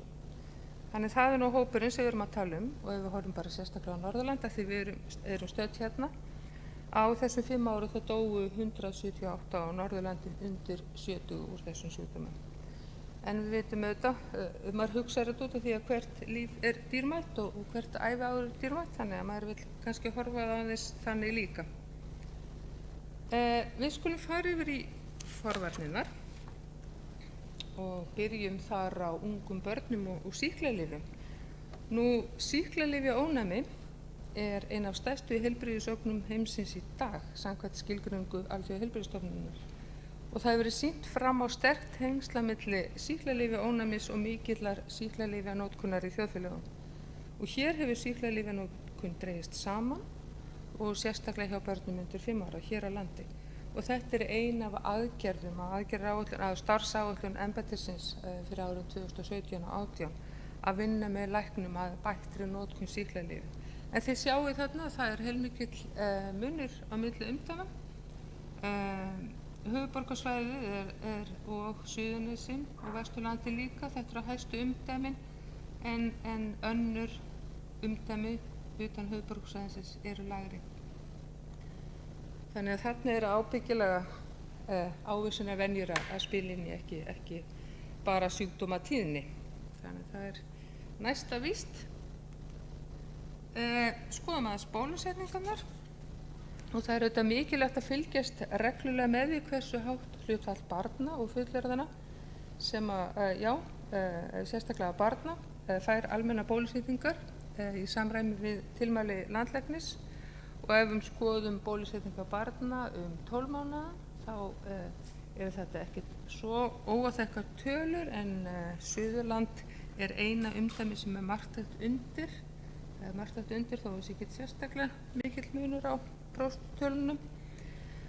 Svo mælir sóttvarnalæknir með því að allir sem eru eldri en 60 og líka börn og fullorðnir sem þjást af langunum, hjarta, lungna, nýrna og lifrarsjúkdómum og sykursýki og fleiru, að þeir séu bólusettir árlega gegn inflúensu og hér sjáum við þær tölur og það er talsverður munur á milli umdæma en ég ætla að taka það fram að þessar tölur er ekki alveg þykjandi, það vantar eitthvað úr hjúkrunarheimilum, þetta er tekið úr bólusetningagrunni en samt sem áður vildum við sýna þær og þykjumst vissum að það sé samt sem áður talsverður munur á þekjun bólusetninga hjá þeim sem eru yfir 60. Og þarna eru Norðurland og Austurland marktækt yfir landsmeðaltali. Mér langar að nefna það líka að þetta er líka eitt af gæða viðmiðunum í nýja greiðslumódelinu gagnvart heilsugæslu höfuðborgarsvæðisins og þar er það þannig að þar er miðað við að sé allavega 50% af aldurshópnum sem hafa verið bólusettir. Þá fá þær plús fyrir. Skimanir. Þarna er verið að reikna út hversu stór hluti kvenna í hverju umdæmi á viðeigandi aldri skila sér annars vegar í leghálskrabbameinsskoðun og hins vegar í brjóstavindatöku. Og þarna er einhver breytileiki og tækifæri til þess að gera betur. Og leghálskrabbamein er 3. algengasta krabbamein hjá konum á heimsvísu og það er mun sjaldgæfari í löndum þar sem skipulega er leitað að krabbameininu en hér hófst leit 1964 og undanförnum áratugum hafa bæði nýgengi og dánartíðni lækkað umtalsvert og það er talið skýrast af leghálskrabbameinsleitinni sem leiðir til þess að greining verði frekar á frumstigum mensins. Þannig að þetta er gríðarlega mikilvægt og mikilvægt að reyna að stuðla því að þetta hlutfall sé sem hæst. Brjóstakrabbameini, þetta er algengasta krabbamein hjá konum og brjóstamyndataka er mikilvægur liður í því að greina brjóstakrabbameinsins fljótt auðið er.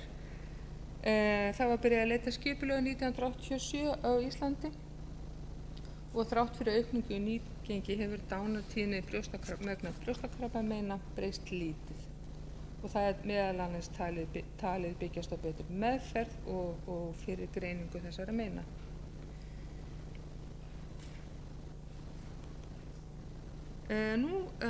Koma nokkru vísar úr heilbrigðisþjónustunni. Mér langar að fyrsta sýningu þetta hefur verið svolítið í umfjöllun.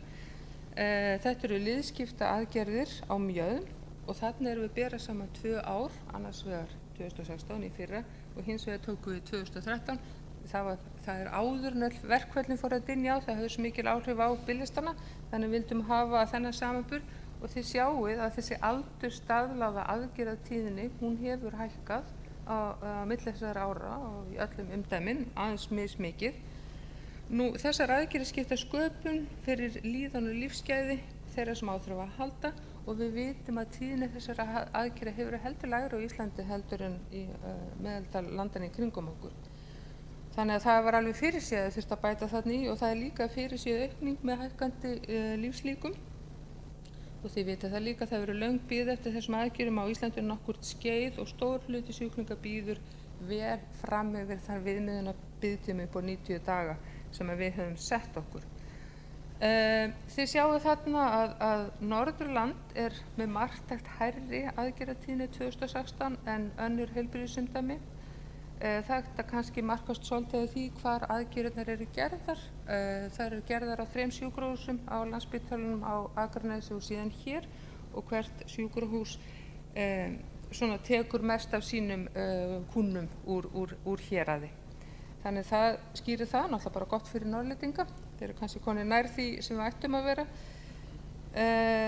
Já, og já, svo líka annað að við höfum það úr könnunum heilsu og líðan Íslendinga að almennt séð þá metur fólk út á landi utan höfuðborgarsvæðis líkamlega heilsu heldur lakari heldur en þeir sem búa í höfuðborgarsvæðinu og það kann kannski bara vera tengsl við atvinnu, fólk sé slitnara, þannig að það getur bara vel verið að tíðnin þurfa að vera hærri hér. Voru þetta 500 eða 10? Þetta var 10. Allt í góðu. Þetta er líka alveg að koma hjá okkur. Við erum hér með biðlista eftir hjúkrunarrými, mjög mikilvægt líka að fylgjast með þeim. Hér er stefna heilbrigðisyfirvalda sú að gera fólki kleift að búa eigið heimili utan stofnunar lengi og hægt er með viðeigandi þjónustu þetta. En þegar að því kemur að fólk þarf á þessari þjónustu að halda þá er mikilvægt að biðtíminn sé ásættanlegur og framboðið þjónustu sé svolítið í takt við þörfina. Og það er ýmsar leiðir til þess að fylgjast með þessum biðlistum. Ég hugsa oftast heyrið þið tölum hversu margir eru bíða á einhverjum tilteknum tímapunkti og hér völdum við að sýna fjölda þeirra sem voru að bíða að meðaltali á hverjum tíma á hvoru árinu fyrir sig og reiknaði per 1000 íbúa. Og þið sjáið að það er svona í heildina, þá er þetta svona ósku svipað á milli þessar 2 ára á landinu í heild. En svo sjáum við að víða er heilmikil breyting. Til dæmis á Austurlandi, hér hlýtur aðeins að hafa skoðað að eitthvað verið tekið í notkun af nýjum rýmum, einhver breyting verið hér og líklega það skýringin hér á Suðurlandi. Þannig að þið sjáið að og þetta er bara mjög mismunandi milli umdæma, gríðarlega mismunandi. Höldum aðeins áfram. Nú, í lögum um heilbrigðisþjónustu þá er lögð áhersla á almenn heilbrigðisþjónusta sem veitt í heimabyggð og heilsugæslan sé að jafnaði fyrsti viðkomustaður sjúklinga og heilsugæslan sinni stærstum hluta af grunnþjónustunni. Og hér skoðum við sem sagt tölur yfir komur á heilsugæslustöðvar eftir heilbrigðisumdæmum. Við erum að bera það saman, við erum með 2 ár hér undir. Og þið sjáu að almenna munstrið er þetta að það eru færri komur á íbúa á höfuðborgarsvæðinu en fleiri utan höfuðborgarsvæðisins. Nú þetta er síðan bara alveg öfugt þegar við tökum komur til sjálfstætt starfandi sérfræðilækna. Þar eru komurnar á höfuðborgarsvæðinu per íbúa fleiri en færri utan höfuðborgarsvæðisins. Og þessi breytileiki stafar örugglega mjög miklu leyti bara framboði þjónustu af því að stærsti hlutin af sjálfstætt starfandi sérfræðingum starfar á höfuðborgarsvæðinu. Það verður spennandi að sjá hvað breytist hér. Ég ætla að vekja athygli ykkur á því að þessi tali hér frá 2015. Við gátum ekki uppfært upp í 2016 að við vorum að fara í öðruvísi gagnasöfnun, fara ykkur í rauntíma gagnasöfnun út af þessu nýja greiðsluþátttökukerfi á höfuðborgarsvæðinu. En við í sjálfu sér hjá embættinu tókum það að okkur að reikna tiltekna hluti inn í þetta greiðslumódel á höfuðborgarsvæðinu. Það er reiknuð sjúkdómabyrði og heilsugæslustöðvarnar fá svolítið greitt í samræmi við hana.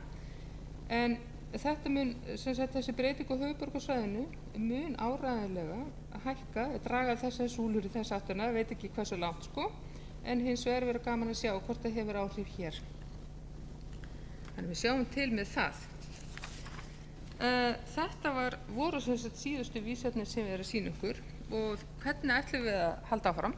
Við erum búin að skuldbinda okkur til þess að gefa þetta út á hverju ári og þetta er bara þó nokkuð mikil vinna en ótrúlega skemmtileg og ég vona okkur finnst við vera að gera gagn og við höldum að við getum gert gagn og það verði þannig og við ætlum að þróa þessa vísa áfram og við höfum gert það aðeins núna og við höfum svona leyft okkur það að skipta aðeins út og það getur vel verið að sumir vísar sjáist á nokkur ára fresti, þannig að við róturum það, þetta fer aðeins eftir svona þörf líka. Við erum algjörlega meðvituð það þarf að brjóta vísanan aðeins meira niður. Við vitum að við erum að færa tölfræðina aðeins nær ykkur með því að fara niður á heilbrigðisumdæmin, en við skiljum algjörlega þörfin á því að heilbrigðisumdæmin hafa áhuga að sjá þetta niður á smærri svæði. Og það munum við reyna að gera eins og hægt auðvitað fámennið í Íslandi og dreifbýlið gerir okkur svolítið erfitt fyrir, en suma vísa getum við og við munum vilja vinna með heilbrigðisumdæmin, finna út hvernig svæði eru gagnleg fyrir ykkur. Ég þykist vita að til dæmis Eyjafjarðarsvæði hérna kringum Akureyri sé kannski mörguleyti öðru sem heldur en Húsavík og þar í kringu á Norðausturlandi og ég vissum að þið þurfið að vita það. Nú, svo viljum við líka svona stefna því og ég vona að við getum tekið einhver fyrstu skrefi því í haust að birta vísuna öðruvísi með svona gagnvirkum hætti á vefni hjá okkur þannig að fólk geti flett og borið sjálft saman, þurfi ekki bara að hafa þessu blöð sem þið hafið og það bara eftir því sem við söfnum árunum upp þá verður það mikilvægara en það meiningin, við viljum fara þangað. Og svo bara lokum þetta að vísarnir gera gagn þegar þau hvetja til umræðu og leiði til verkefna sem að efla lýðheilsu og ég veit að vísarnir mínu voru svolítið þannig eða þessi ég var að kynna að þeir spyrja meiri spurninga eða svara og það ykkar svolítið og ykkar sem að vinna á vettvangi að reyna að finna svörin svona og við að hjálpa ykkur eftir því sem við getum. Þannig að öðruleyti þakka ég á áheyrnina. Akureyri. En vissulega, svo það var stutt í lokin reyna þá að tengja þetta við þetta nýja mælitæki sem þessi lýðheilsuvísar eru. Nú, það var sem sagt 2015 sem að var undirritaður samningur þátttöku Akureyrarbæjar í þessu verkefni og eins og kom kannski hérna fram fyrir dag að þá hefur nú sveitarfélagunum fjölgað heldur betur frá því að þetta var gert og það bara fagnaðarefni. Frá því að þetta fór í gagnið og þá svona kannski til gamans að þá var nú spurt af því við undirritun hvað þurfum við að setja í þetta mikið pening, voru bæjarfulltrúar og þá kom svar frá starfsmanni embættisins bara eins mikið að lítið á því viljið og það tóku bæjarfulltrúarnir bara sem gott og gilt svar. Þannig að það ekki hægt að segja að verkefnið heilsueflandi samfélag hafi fengið sína 500.000, 5 milljónir eða 50 milljónir. En það fullt í gangi og bara kannski til gamans að segja frá því að því að ég nú það nýtekinn við þessu starfi hérna sem sviðsstjóri samfélagsins bara frá 1. febrúar þá var ég starfandi áður hjá Fjallabyggð og var nú að reyna að þrýsta þar á bæjarfulltrúa að vera aðilar að þessu verkefni og þá var í rauninni nákvæmlega sama spurning, hvað mun þetta kosta? En hlutinni þurfa ekkert alltaf að kosta einhvern helling, það hægt að gera heilmikið og við vitum hérna okkur nokkuð hvað við viljum en eins og staðan núna þá þetta svolítið mikið undir stofnunum komið. Mín tilfinning eftir þennan stutta tíma hér í starfi og þegar ég fór að rýna í og undirbúa þetta erindi að það mætti kannski ramma þetta aðeins betur inn og það eitthvað sem við stefnum þá að gera núna í rauninni strax í haust. Nú, hér eru 2 framhaldsskólar, Menntaskólinn og Verkmenntaskólinn sem hafa verið aðilar að þessu verkefni heilsueflandi framhaldsskóla frá byrjun og þarna sjáum við þessa 4 þætti sem einkenna það verkefni sem hreyfing, næring, geðrækt og lífstíl. Ég fékk smá upplýsingar frá Verkmenntaskólunum og þar komið fram að þeir hafi runni, eins og ég var að lýsa, heldur ekkert sett neitt beint fjármagn í þetta verkefni. Mikils sjálfboðavinna, sagði skólameistarinn. En stuðningur frá embættinu væri mjög mikill og þau hafi náð þarna ákveðnum markmiðum að fá gull í varðandi hreyfiþáttinn og silfur varðandi næringarþáttinn. Nú varðandi grunnskólana þá eru þeir 10 og af þeim hafa 2 fengið viðurkenningu sem heilsueflandi skólar, það Lundarskóli og Oddeyrarskóli og af leikskólunum, það nú reyndar bara svo nýtil komið, var eiginlega síðast í haust sem var farið að veita þessar viðurkenningar til leikskóla varðandi það verkefni og þá einn leikskóli hér sem búinn að uppfylla þau skilyrði og þátttakandi í verkefni sem Lundarskóli og svo Krókaból, reyndar heilsu leikskóli. En þrátt fyrir þetta séu kannski ekki fleiri skólar sem hafa náð þessu markmiði að vera með í þessu verkefni, þá náttúrulega hellingur í gangi sem að stefnir að því að gera samfélagið betra. Sem dæmi þá þetta varðandi næringarþáttinn til dæmis, þá fræðslusviðið hér búið að gefa út samræmda matseðla fyrir öll mötuneyti grunnskólana og birtir meðal annars næringarinnihald þeirra á heimasíðu skólana, sem svona liður í því að reyna að auka gæðin í mötuneytunum og upplýsa foreldra. Aðeins varðandi aðalskipulagið, þá verið að vinna nýtt aðalskipulag bæjarins sem að mun taka gildi 2018 og gilda til 2030. Það hefur komið hérna náttúrulega fram að það þarf, getur sagt, allt að vera til staðar til að bæjarbúar upplifi hamingju og fíli það að búa hér, ef maður má orða það þannig. Og hér höfum við alltaf sagt að við höfum allt til alls og hér öll lífsins gæði. Það fjölbreytt úrval af verslun og þjónustu, það fjölbreyttir menntunarmöguleikar, það mjög öflugt menningarlíf. Það fjölbreyttir möguleikar til tómstundaiðju og íþróttaiðkunar og það góð félagsleg þjónusta. Hér höfum við leikhús, menningarhús, háskóla, framhaldsskóla, leik- og grunnskóla, myndlistaskóla og tónlistaskóla. Það flest fyrirtæki til staðar, við með gott framboð á húsnæði og lóðum til nýbygginga, gott og fjölþætt samgöngukerfi, aðgang á þjónustu og starfsmenntu vinnuafli og það góð aðstaða til útivistar og íþróttaiðkunar. Eitt besta skíðasvæði landsins og áhersla á að hér verði áfram fjölbreyttir möguleikar til útivistar, bæði innan byggðar og utan. Samgöngukerfi bæjarins gott og sem lið í heilsueflandi átaki þá frítt í strætóinu á Akureyri, þannig að fólk hefur svo sem enga afsökun til að hann nota hann ekki og reyndar ánægilegt að sjá þá í þessum niðurstöðum hér varðandi þess að lýðheilsuvísa að Norðlendingar duglegir að nota virkan ferðamáta til og frá vinnu.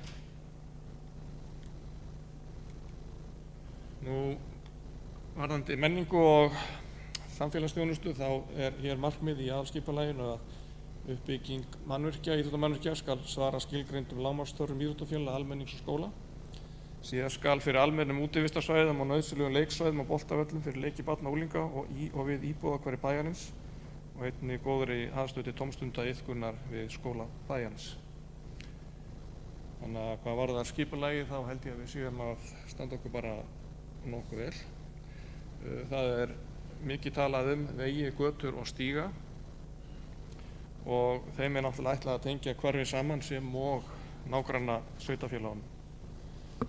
Þannig af stoppstígum sem að tengja stígan í Akureyri við nágranna sveitarfélögum ber helst að nefna að það á döfinni að leggja göngustíginn Eyjafjarðarsveit, vestan Eyjafjarðarbrautar og sömuleiðis tengingu við Hörgársveit. Þannig að svo ég lesi nú og vísa hérna beint inn í tilvitnun úr aðalskipulagið, unnið skal að því að auka hlutdeild hjólandi og gangandi vegfarenda, hjólreiðar verði öruggur og aðgengilegur kostur í samgöngum bæjarfélaginu allt árið kring og gerðar verði reiðhjólabrautir hjólareinar með það markmið að aðskilja gangandi og hjólandi umferð á stofnbrautum. Rík áhersla skal lögð á að tengja og leggja göngu, hjóla, útivistarstíga og göngu og hjólastíga verði tengdir við útivistarsvæði, nágranna sveitarfélög og áhugaverð áningarstaði. Tilvitnun lýkur. Síðan talað það í þessu aðalskipulagi að stefnt að því að Akureyrarbær fái vottunina sem hjólreiðavænt samfélag og geti því auðkennt sig þannig í markaðssetningu bæjarins gagnvart hjólreiðafólki.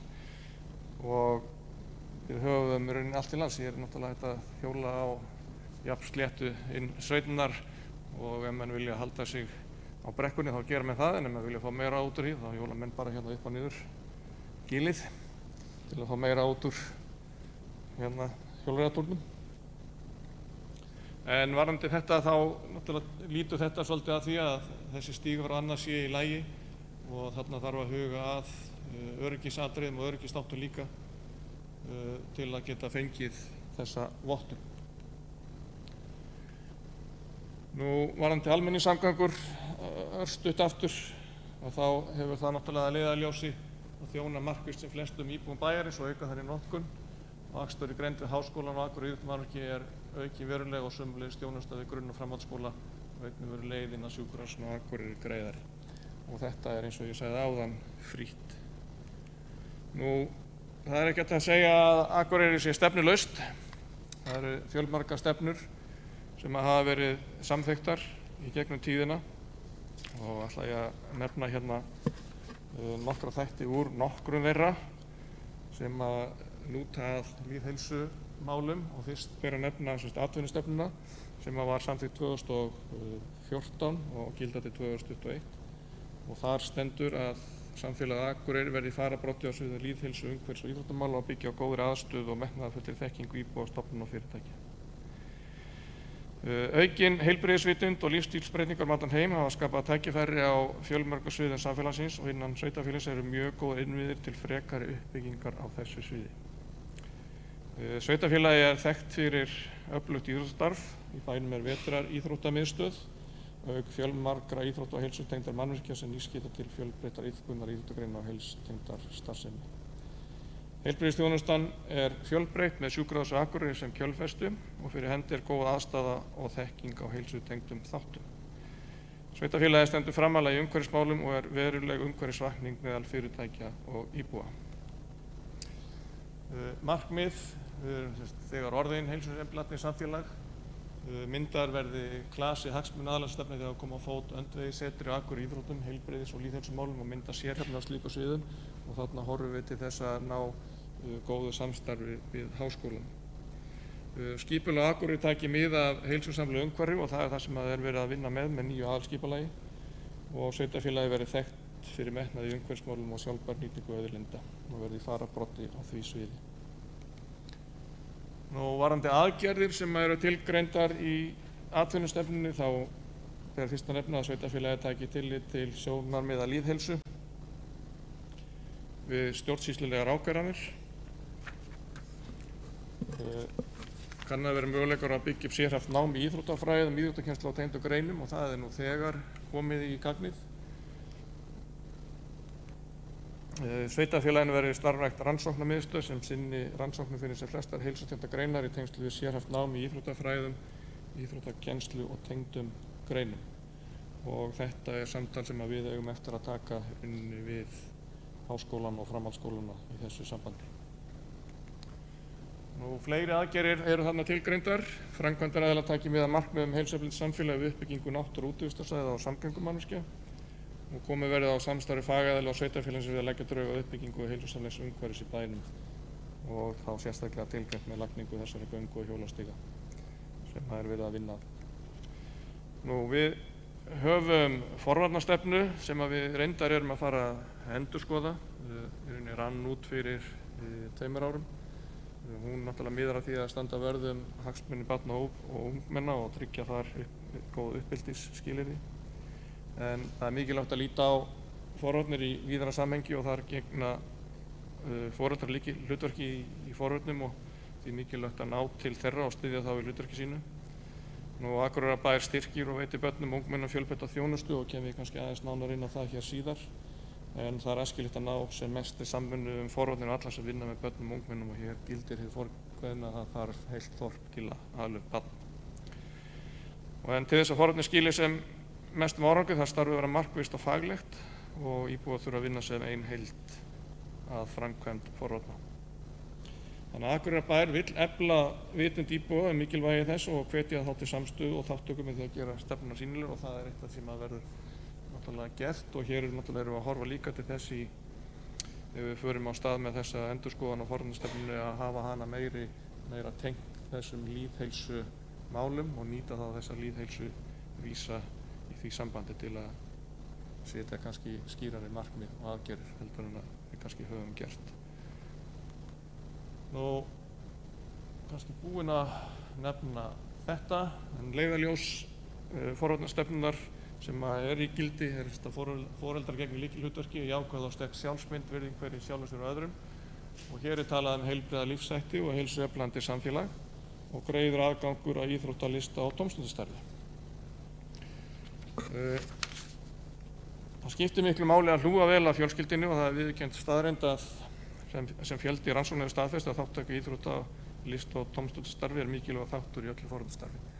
Og held ég get alveg fullyrt að framboð að öllu slíku mjög mikið hér á Akureyri og það kemur þá svolítið á óvart niðurstaðan hér úr þessum lýðheilsuvísum að þátttaka barna í skipulögðu íþróttastarfi skuli vera undir því meðaltali sem á landsvísu og þá væri nú gaman að geta rýnt betur í þær tölur sérstaklega fyrir Akureyri.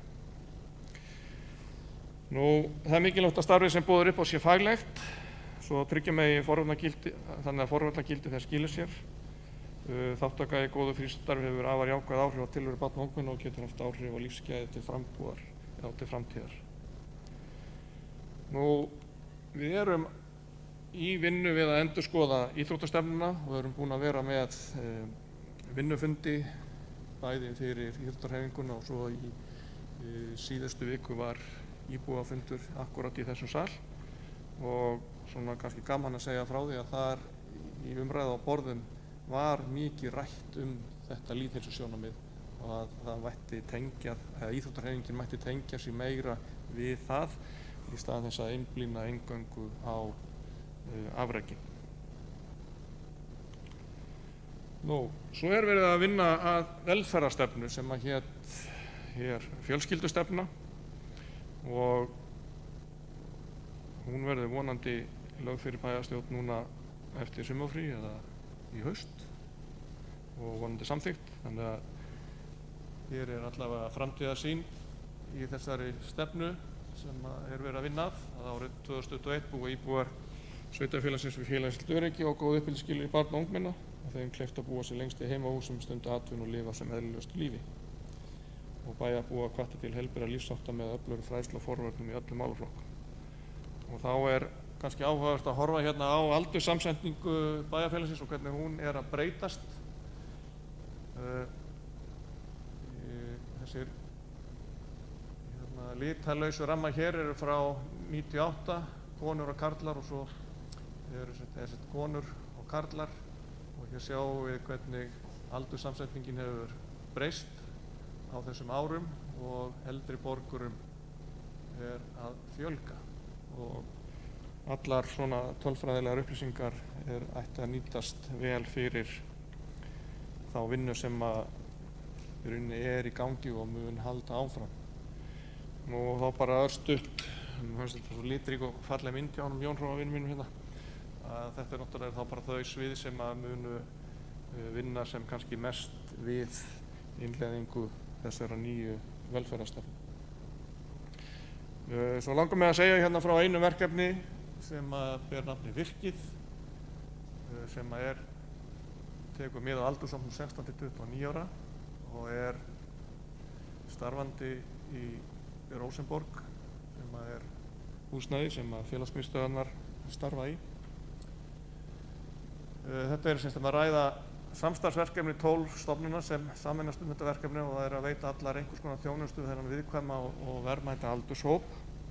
En þarna við að reyna að mæta í rauninni þörfum þessa hóp sem kannski á einhverjum krossgötum í lífi sínu og reyndar búið að vera í gangi í nokkur ár en við erum svona að reyna að setja kannski meiri kraft eða móta því betri sess í samfélaginu með því að reyna að hafa fastan starfsmann sem í rauninni tekur á móti fólki og getur vísað því á þau úrræði sem til staðar eru í samfélaginu og vorum að reyna að sækja styrk til að reyna að geta ráðið þarna starfsmanni í eitthvað hlutvall en fengur reyndar ekki en við gefumst ekkert upp og höldum áfram og sækjum á önnum við. Þannig að við erum að reyna að bæta þjónustu við ungt fólk með því að auðvelda aðgengi þeirra að þjónustu og veita snemmtæka íhlutun, minnka líkur á því að fólk falla milli kerfa og reyna að samþætta þá þjónustu og úrræði og auðvelda tilvísun aðalum að koma málum í réttan farveg og móta virkniúrræði. Þannig að með samstarfi þessu nálgun sem verkefnafélag í sig mun draga úr áhættunni af vanvirkni ungs fólks og stemmbar í töku örorku og þannig aukast líkurnar á farsæli innkoma á vinnumarkað til framtíðar. Og þegar maður horfir líka á þessa lýðheilsuvísa og reynir að tengja þetta þeim að þá náttúrulega snýst þetta hamingju fólks að stóru leyti. Þannig að þátttakendur í þessu verkefni eru sem sagt þá ungmennahúsið, sem í Rósaborg sem tilheyrir samfélagssviði, fjölskyldusviði, sjúkrahúsið, Fjölsmiðjan, Heilbrigðisstofnunin, Símey, Verkmenntaskólinn og Menntaskólinn, Vinnumálastofnun, VIRK, Starfsendurhæfing Norðurlands og svo Gróin Geðverndarmiðstöð. Það fleira í gangi til að reyna að auka á lífsgæðin á Akureyri og Akureyri núna tilraunasveitarfélag varðandi innleiðingu á barnasáttmálanum sem var samþykktur á Alþingi í febrúar 2013 og gegnir þar veigamiklu hlutverki í því sambandi. Örstutt bara, það eru 10 hornsteinar í barnasáttmálanum sem við verðum að vinna eftir. Það í fyrsta lagi að réttindi barna séu vel þekkt og horft sé til réttindi allra barna, að börn geti tekið þátt í skipulagningu, þróun og mati á þjónustu sem þeim ætlun, að þau séu upplýst og meðvituð það. Að börn geti tekið þátt í þróun og skipulagningu umhverfisins, að börn geti tekið þátt í ákvörðunum sem skipta þeim máli og þau búa við öruggt umhverfi. Allt skiptir þetta máli til að auka lífsgæðin þessara íbúa líka. Að börn geti tekið þátt í félags- og menningarlegri starfsemi og viðburðum á vettvangi sveitarfélagsins og þar erum við með mjög öflugt framboð. Að börn séu metin að verðleikum. Að ákvarðanir í málinu barna séu teknar með heildstæðum hætti þar sem fyrst og fremst sé horft til þess hvað börnum sé fyrir bestu og að raunprófuð þekking og reynsla liggi til grundvallar ákvörðun sem hafa áhrif á börn með einum eða öðrum þættum. Þannig að þetta verkefni sem er í vinnslu og gengur ágætlega og við erum með nokkuð virkt ungmennaráð, þannig að við höfum ungmenni sjálf með í ráðum í þessu verkefni. Aðrir þættir sem hafa verið nefndir veit að Reykjavíkurborg farin að huga því að vera aldursvæn borg og það miðar að því að meta stöðu og móta stefnu til framtíðar og framkvæma aðgerðir sem miða að því að gera borgina aðgengilegar, aðlaðandi og hentugar fyrir eldri íbúa. Og við erum hér á Akureyri starfandi með öldungaráð sem einmitt tók þetta upp hérna núna á fundi á vormánuðum og þetta eitthvað sem við munum væntanlega fara í að skoða hvort að Akureyri bær geti ekki líka orðið aldursvænn bær. Þannig að við erum að reyna að koma til móts við í rauninni allan aldur. Og að lokum gaman að segja frá því að öldrunarheimili Akureyrarbæjar leiðandi í notkun og innleiðingu á velferðartækni en þar átt við úrræði og aðgengi fyrir eldri borgara sem annars ættu erfitt uppdráttar heima fyrir út í samfélaginu eða á vinnumarkaði. Velferðartækni eykur öryggi fólks og greiðir fyrir þátttöku þess í samfélaginu.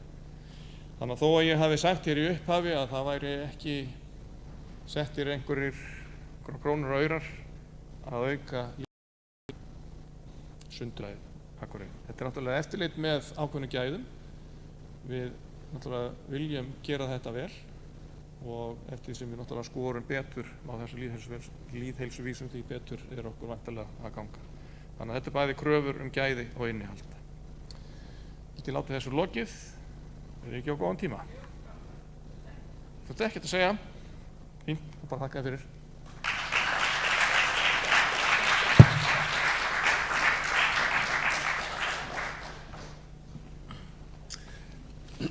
Takk fyrir þetta, Kristín. Það alveg augljóst mál að Akureyri með mjög mikla og kjarnfulla dagskrá heilsueflingu þegar maður hefur hlustað á þig. Og þetta er algeng spurning sem kemur alltaf upp þegar að koma upp nýjir hlutir, hvað kosta þeir? En við vitum öll að gæði, góð gæði og sem við búum og góð heilsa, hún sparar peninga. Þannig að raunverulega þá erum við með þessu starfi og þið núna að spara peninga fyrir framtíða kynslóðir, það er það sem er. Það er mikilvægt að hlutirnir verði réttir frá byrjun. Öll þjóðfélög, öll samfélög, raunverulega öll sveitafélög vinna að einhvers konar þróun og umbótum fyrir sína íbúa og þá er mikilvægt að hlutinni verði rétt frá byrjun og bara þið hafið sýnt það hér að þið eruð að hugsa þessi máli og bara það að allir séu meðvitaður það að þegar þið eruð að þroska og þróa ykkar samfélag þá er mikilvægt að hugsa þetta, þá verða hlutirnir rétt frá byrjun, maður þarf ekki endurtaka sömu hlutina aftur og svo framvegis. Mjög gott mál, interessant að hlusta á. Nú komið að því að hlusta svolítið á það hvernig þessir lýðheilsuvísar geta gagnað heilbrigðisstofnununum, því að eins og þið sáu þá þetta skipt upp samkvæmt heilbrigðisumdæmunum. Og það mjög mikilvægt líka í þessu starfi núna þegar við hugsum það hvernig tengist heilsugæslan og heilbrigðiskerfið þessum lýðheilsuvísum sem raunverulega tilraun til þess samt sem áður að fara að minna út í sjúkdómavæðingu, heldur meira að leggja áherslu á það sem að eflir heilbrigði eins og við höfum sagt hér margsinnis áður. Nú Guðný Friðriksdóttir sem framkvæmdastjóri á Heilbrigðisstofnun Norðurlands, hún ætlar að tala nýtingu lýðheilsuvísa á Heilbrigðisstofnun Norðurlands. Gjörðu svo vel.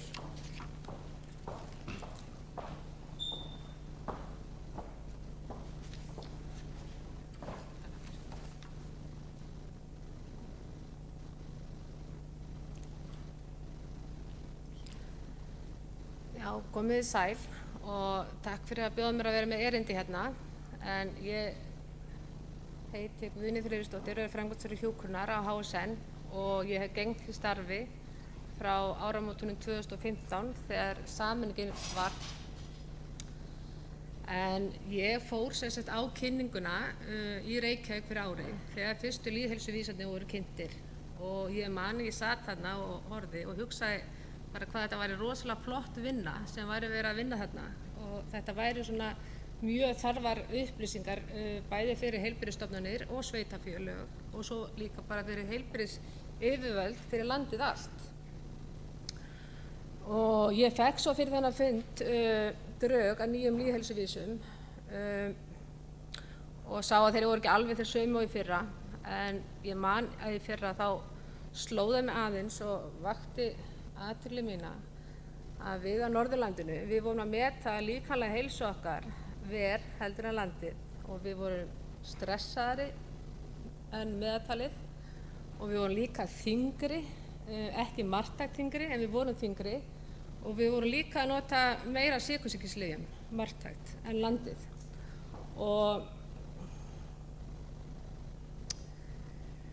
Og ég svona bara tók þetta með mér, auðvitað sá ég að við vorum að koma vel út í mörgum punktum líka, en þetta fannst mér athyglisvert og núna síðan þá höfum við svo sem ekki haft mikið tækifæri til að rýna ofan í þessa vísa á þessu ári, en samt strax þarna eftir þessa kynningu þá vorum við að senda beiðni á ráðuneytið fyrir aukna þjónustu og við notuðum þessa lýðheilsuvísa sem rökstuðning fyrir auknu þjónustunni.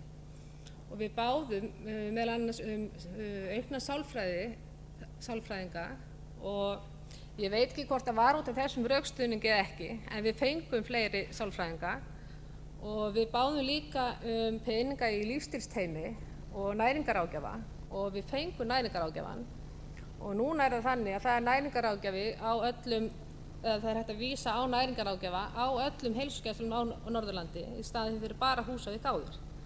Þannig að þetta var strax farið að nýtast þarna og ég vona bara að við megum eftir að fá peningana fyrir lífsstílsteyminu.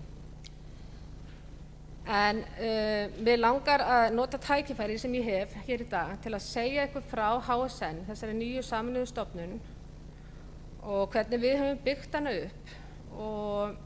En til þess að hægt sé að efla gæði og þjónustu þá þarf innra skipulag og formið að vera í lagi og skýrt og það skýrt. Og síðan samhliða mun ég segja frá því hvaða tækifæri við sjáum í að nýta lýðheilsuvísana hjá okkur.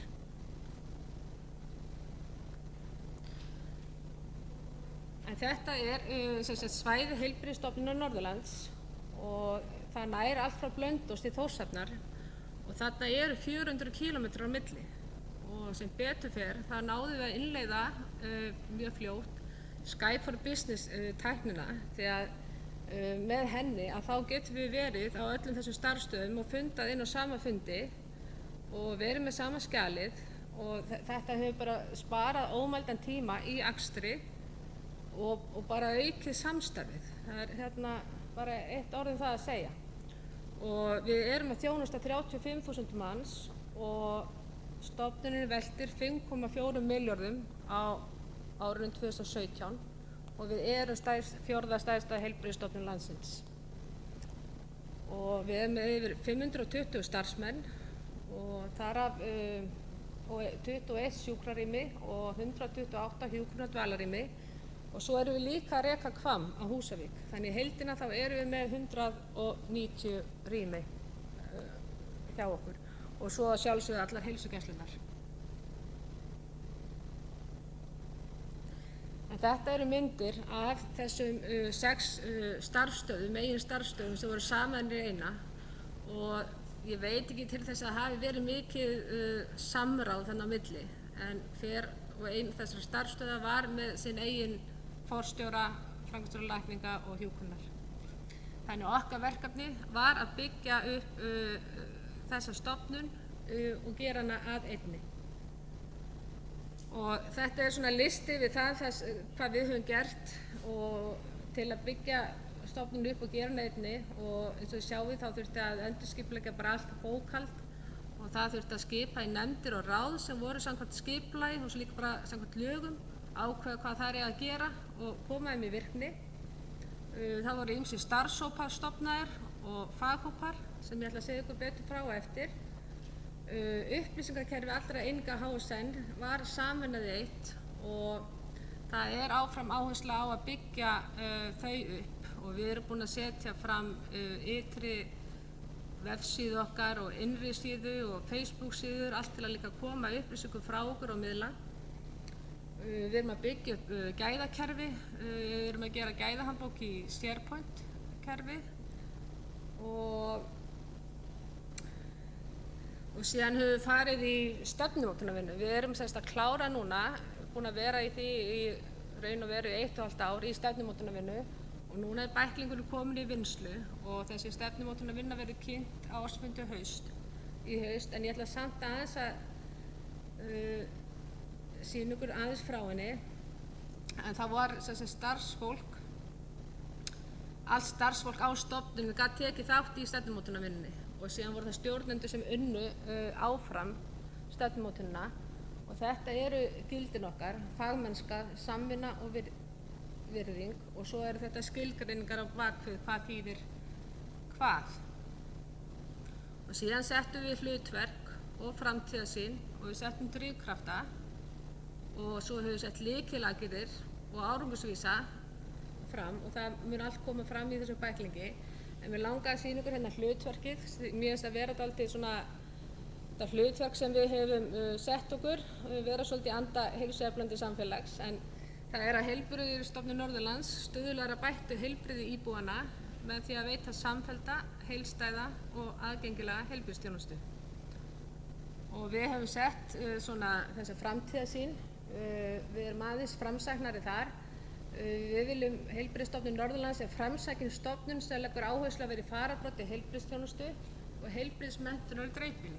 Og til að komast þangað að þá hefur við sett þessa drifkrafta hér og skilgreiningar á bakvið þá og það eru lykilaðgerðir og árangursvísar á bakvið hvern drifkraft sem ég ætla ekki að fara út í en bara þarna með þjónustuna að þá er það eina lykilaðgerðum næsta vetur að það er að hefja þarfagreiningu á þjónustuþörf á HSN og þar koma einmitt lýðheilsuvísarnir að góðum notum.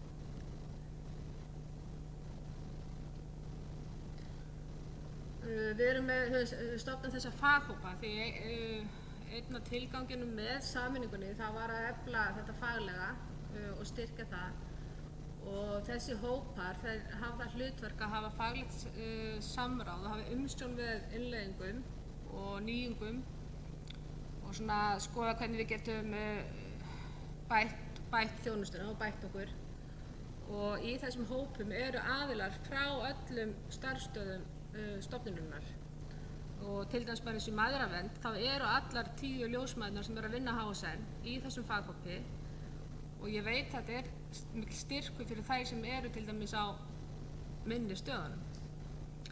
Og síðan eins og í öldrunarhópnum, sá hópur það er hjúkrunarfræðingar sem eru að sinna hjúkrunin og deildunum, þetta eru deildastjórar og þeir sem eru að gera reymati og þessi hópur hefur til dæmis verið að rýna í kröfulýsingunni hjúkrun og í Reykjavísana og svo faghópur heimahjúkrunar, hann þeir hafa verið að sjá innleiðinguna Ray Home Care og svona innleiða þjónusturammann í heimahjúkrun og bara svona almennt séð spá í hvernig við getum bætt þjónustuna. Faghópur heilsuvernd grunnskólabarna kom mér svolítið óvart því að sá töluna, það eru 31 skóli sem tilheyra HSN og 4700 nemendur. Og þetta að við skulum vera að skora ver á vellíðunarkvarða í 8. til 10. bekk og núna að stúlkur í 8. til 10. bekk séu með lægri líkamsmynd heldur en aðrir. Það finnst mér akkúrat vera tækifæri fyrir þennan faghóp að rýna í. Hann er svona nálægt vandamálinu. Kannski þarf ekki að fara út í einhverjar kostnaðarsamar aðgerðir en þetta er svona hægt að ræða þarna. Og þannig geta þessi faghópar allir nýtt lýðheilsuvísana til að bæta þjónustuna. Og ég setti líka hérna yfirlækna og yfirhjúkrunarfræðinga þegar þessir hópar hittast reglulega líka. Ég funda reglulega með yfirhjúkrunarfræðingum svæða og deilda á veturnar mánaðarlega og þar eru að bara fara yfir ýmis málefni og þar er líka tilefni til að rýna ofan í lýðheilsuvísana og skoða er eitthvað sem við getum gert betur.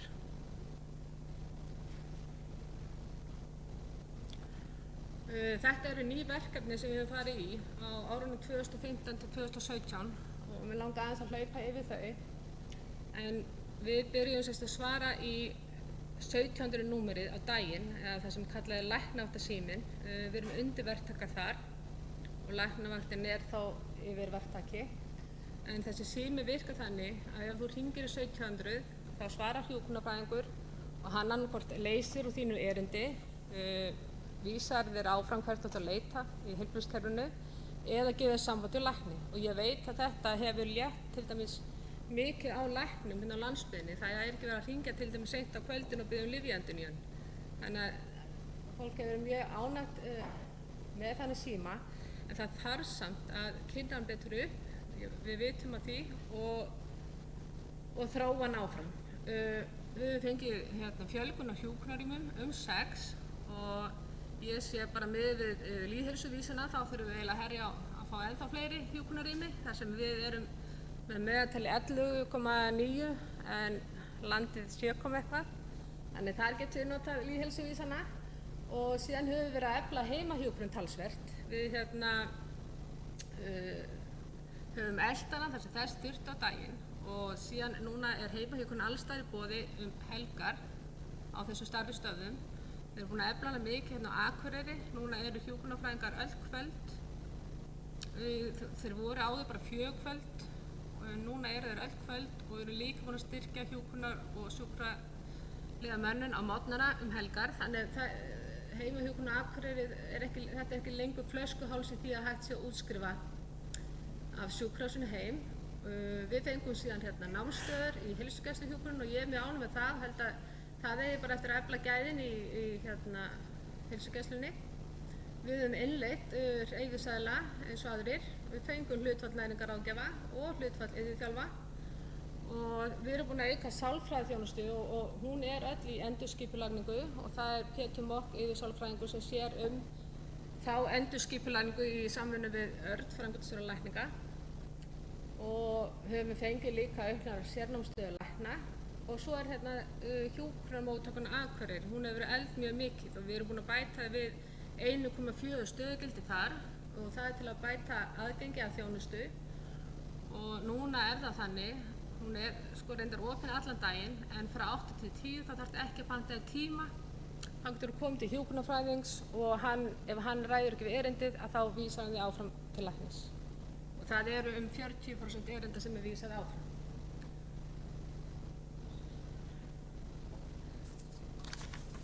En svona í heildina að ef við tölum svo nýtingu lýðheilsuvísa á HSN að þá finnst mér þetta vera mjög gagnlegar upplýsingar og í raun og veru þá myndi ég vilja hafa þá talsvert fleiri því það er nauðsynlegt að hafa hana samanburð bæði við aðra landshluta og svo líka möguleikann að bera okkur saman við aðra þjóðir og þeir gefa okkur vísbendingar það hvort við séum á réttri leið og hvað við þurfum að bæta. Og mér finnst það mjög sterkt að tölurnar séu teknar saman svona miðlægt og á sama hátt. Þannig maður getur verið fullviss það að það verið að bera saman sömu hlutina. Og setti bara upp svona nokkra punktum þá hvaða lýðheilsuvísa við myndum vilja fá og fleiri, og það svona sem tengist því sem við erum að gera og sjáum þörfina á að bæta okkur í, og það eru lýðheilsuvísa sem tengjast öldruðum. Við erum að efla til dæmis heimahjúkrunina og við vildum fá einhverja lýðheilsuvísa tengt því, fleiri vísa tengt lífsstílssjúkdómum, geðheilbrigði, verkja og svefnlyfjanotkun og svo aðgengi að þjónustu.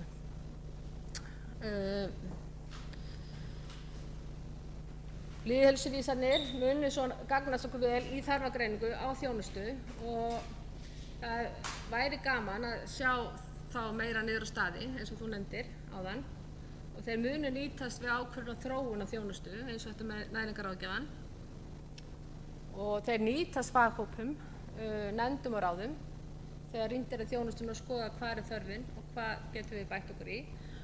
Og lokum þá getur þetta líka gefa okkur vísbendingar það hvar sé þörf að efla samstarf við sveitarfélög og aðrar stofnanir. Vandamálið svona stórt, eitthvað stórt vandamál sem við viljum taka saman á, eða allan að hafa eitthvað samráð hvað eru þið að gera og hvað eru við að gera, og erum við öll að fara í sömu átt. Þannig að mér finnst þér geta gefið svona vísbendingar það.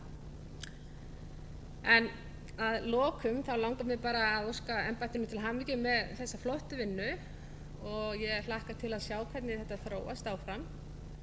Og við hér á HSN erum líka alltaf tilbúin til að taka okkur verkefni ef þörf á og eftir því að leita sem þessu tengist. Takk fyrir.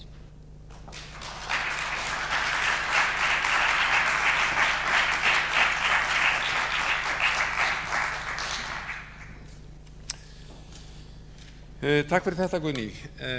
Mjög áhugavert að heyra hvernig þið hafið tekið á ykkar málum. Við vitum það öll að þessar heilbrigðisstofnanir eru tiltölulega nýtt fyrirbæri, það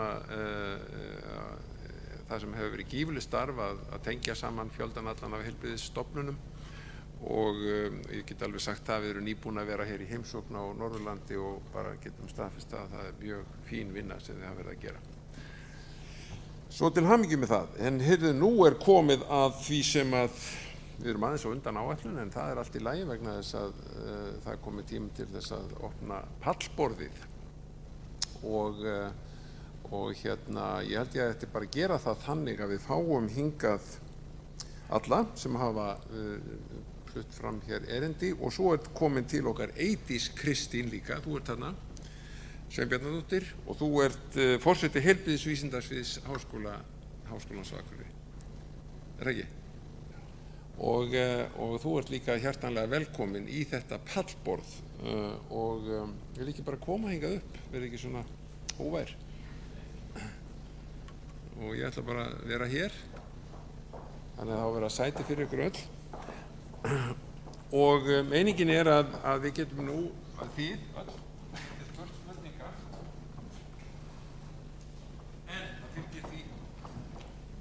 eitt skilyrði, nefnilega það að eftir það sem þetta er streymt, ekki reymt, heldur streymt, að þá munum við verða að tala í þennan mikrofón hérna til þess að spyrja spurninga. Svo gjarnan orðið er hreinlega bara laust ef þið viljið. En hérna, það er oft þannig að það þarf að koma þessu aðeins í gang, og það er svona, hefur verið mjög áhugavert að hlusta á ykkur hér öll, raunverulega, og það sem að vakti athygli mína, eða hefur vakið athygli mína, það eru svona vissir parametrar hérna. Það er erfitt að við erum að bera saman stofnanir, en það er ekkert endilega víst að landið sem heild sé gott. Við vitum það ekki, við vitum að það er munur. Það sem að stakk í augun hérna svolítið, það var þessi umræða andlega heilsu og streitu, og mér fannst ég verða svolítið var við það þegar ég kom hingað til landsins, það er nú ekkert langt síðan, það er rúm 2 ár, og ég hafði þegar orð á því eftir bara nokkrar vikur held ég að svefnleysi Íslendinga væri svona eitthvað sem að sló mig verulega, að Íslendingar eru vakandi fram eftir allri nóttu en vakna líka fyrir allar aldir, og þetta gildir jafnt unga sem gamla. Þannig að ég ætlaði svona aðeins að ég veit að Dóra að þetta líka áhugamál þitt, og myndirðu ekki aðeins og við hérna öll reflektera svolítið yfir því hvað þýðingu þetta raunverulega hefur. Það var annað sem kom hérna inn í kaffinu áður nú svarar, og hinn getið hugsað svolítið það, og það var við vorum að ræða þýðingu atvinnulífsins á hamingju fólks, og við erum öll í vinnunni minnstakosti 8 tíma á dag, síðan restina erum við vakandi heima hjá okkur, sofum voða lítið, en ef við erum ekki ánað í vinnunni, og fjölbreytileiki atvinnulífsins hefur líka þýðingu í þessu sambandi, þannig að ég fór að hugsa svolítið þessa þætti. Hvaða áhrif haldið þið að þeir myndu hafa á þessa andlegu heilsu og streitu í þjóðfélaginu? Dóra, ef þú myndir byrja bara kannski. Já, ég held að við erum sammála um það að þegar fórum að skoða þessar svefntölur, og mann eftir því að bara þú vaktir athygli á þessu, við værum að sofa svo stutt, og það er líka kannski í þessum ungmennakönnunum þá hefur þetta ofta ekki kannski fengið nógu mikla athygli. Það hefur verið mikið bara þetta ekki samfélagsmiðlarnir og auðvitað er örugglega eitthvað þannig samband á milli, en við vitum það, við vitum að svefn er gríðarlega mikilvægur. Við hefum kannski ekki verið að vinna markvisst með það í svona heilsueflingar og forvarnastarfi að hvetja til góðra svefnvenja, og við erum með ráðleggingar um marga þætti, en við kannski opnum augum fyrir því að við þurfum kannski að taka okkur svolítið á að undirstrika og mikilvægi þess að hafa góðan svefn. Og við þurfum svolítið kannski líka að vera tilbúin að skoða samfélag, hvað erum við að gera, hvað er það sem kemur í veg fyrir það að við fáum nógu góðan svefn. Og þetta er kannski ekki eitthvað svona, það er engar töfralausnir til á þessu, heldur við þurfum að skoða hvað er það sem kemur í veg fyrir, og hvaða þessi hraði í samfélaginu sem að endurspeglast þarna, eða streita, lítill svefn og vanlíðan, að við þurfum að virkilega að skoða það hvað við getum gert til þess að draga úr streitu, auka svefn og bæta líðan. Ég held eitt af þessu sé líka, og það er bara svona í líðaninni, að við erum líka, ég held að við þurfum að skoða svolítið svona væntingar, og við erum líka með umræðinu af hverju með líðanina. Við erum ekki að tala um hamingju, að við ætlum að vera brosandi alla sólarhringinn og við ætlum að hafa svo rosalega einfalt og þægilegt líf. Ég hef verið að skoða hamingjuna, og við vitum það að allir sem eru hamingjusamstir hafa gengið gegnum erfiðleika, en þeir ná að takast á við það á uppbyggjandi hátt. Við velti fyrir okkur, eru við nógu góð í því að kenna börnunum okkar að takast á við erfiðleika? Erum við að kippa þeim ómikið úr? Þurfum við að styðja þau og hjálpa þeim, gefa þeim góð verkfæri til þess að takast á við erfiðleikana, nægan svefn, sé allt í lagi að sé eitthvað sé erfitt, sé óþægilegt. Við erum ekki að reyna að einhverju töfraríki eða yfir að allt þurfa að vera svo fullkomið. Það sé allt í lagi að vera ófullkomið. Þessi margir þættir svoleiðis sem við þurfum að skoða í þessari samhengi með líðaninu, og virkilega finna út úr því, eins og ég nefndi líka, með öllum geirum samfélagsins hvernig við snúum þessu þróun við og við náum góðum svefni. Ég held að við þurfum skólana, heilbrigðiskerfi, fjölskyldu, foreldrana og bara alla með til þess að bæta svefnvenjur Íslendinga. Ég sé þig, býta aðeins. Allt í fínu.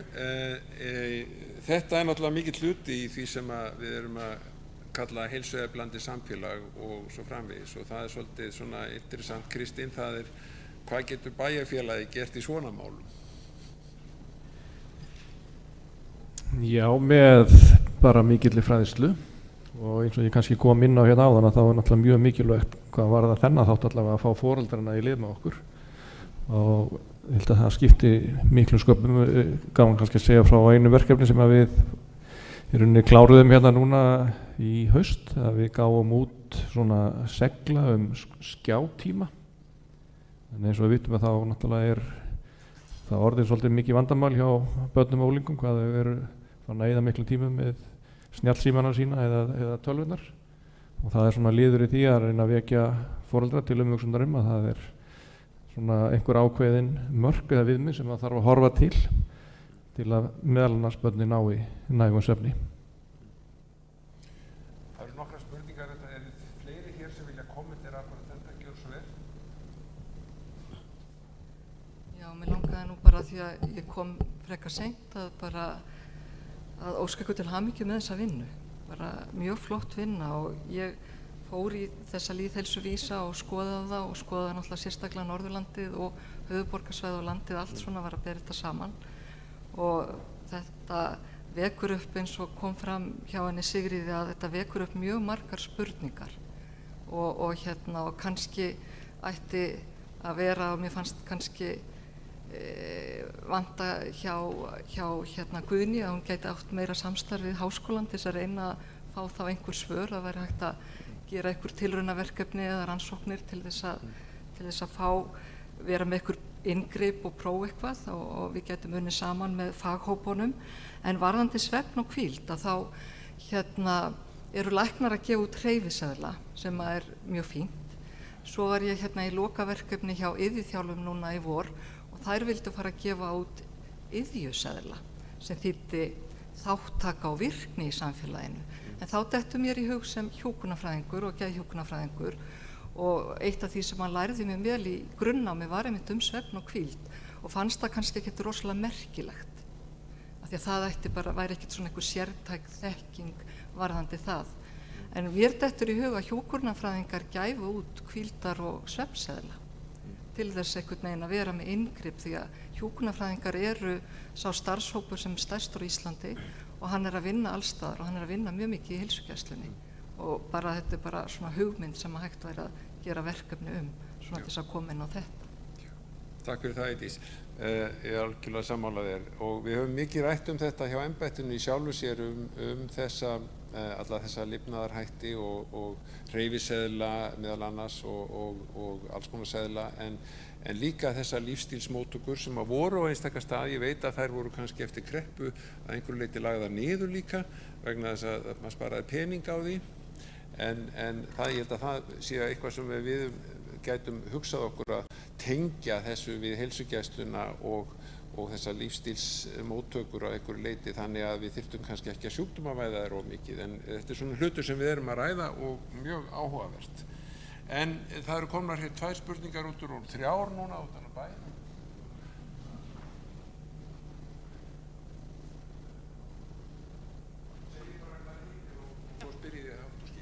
Halló, heyrðist, já. Nanna heiti ég, sæl. Takk fyrir góðar umfjallanir. Mér langar að benda á við vorum að tala svefnin, hvað við svæfum lítið, en það var gerð rannsókn í hjartavernd, við vorum að meðal annars svefnmæla 300 einstaklinga. Þá komumst við að því að við erum að sofa rosalega mikið, þegar gamla fólk er að sofa 1,5 klukkutíma lengur heldur en samanburðar samfélög.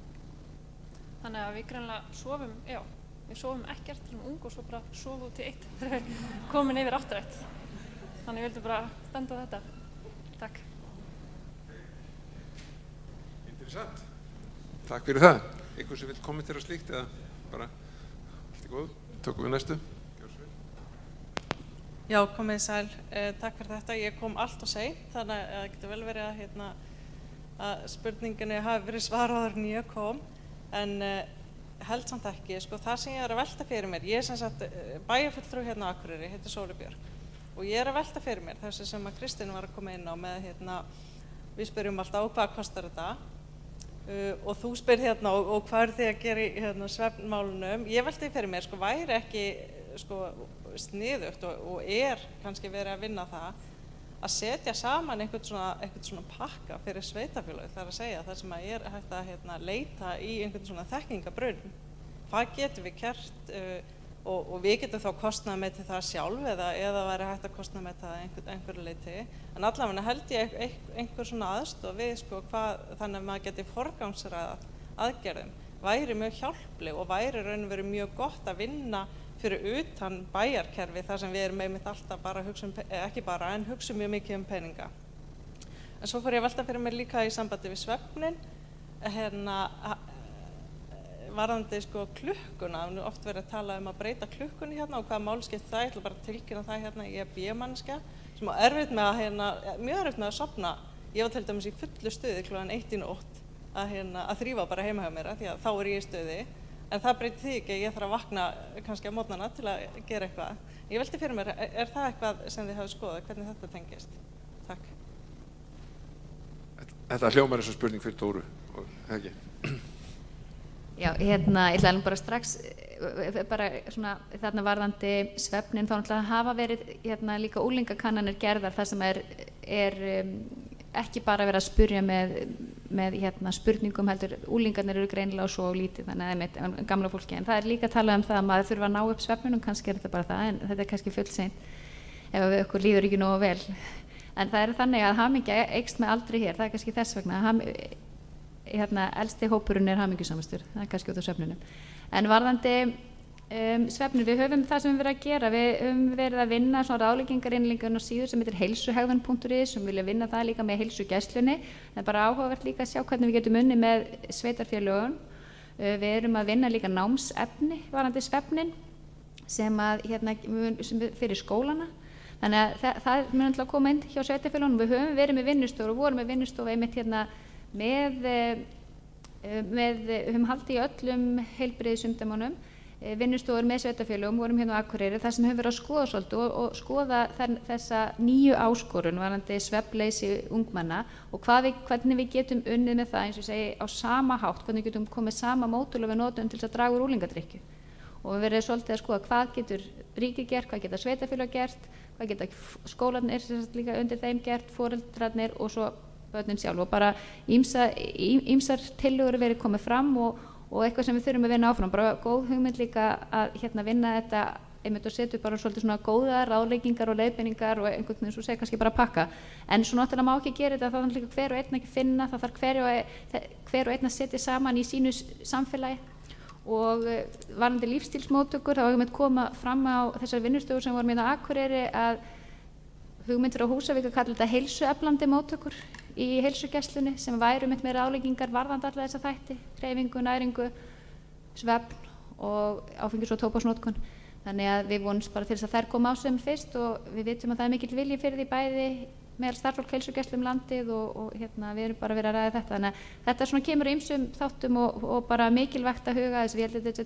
Við breytum þess ekki minninni töfralausn, heldur þurfum að vinna þessu markvisst með öllum geirum samfélagsins. Það var einmitt það síðasta sem ég átti við þarna með þessum lífstílsmóttökum. Rannveig Guðnadóttir heiti ég og er starfsmaður bæði HSN og Háskólans. Takk ykkur fyrir góðan dag og frábæra vinnu. Mín spurning er eitthvað hjá ykkur hjá landlæknisembættinu sem fer í gang að skoða einstaka vísa.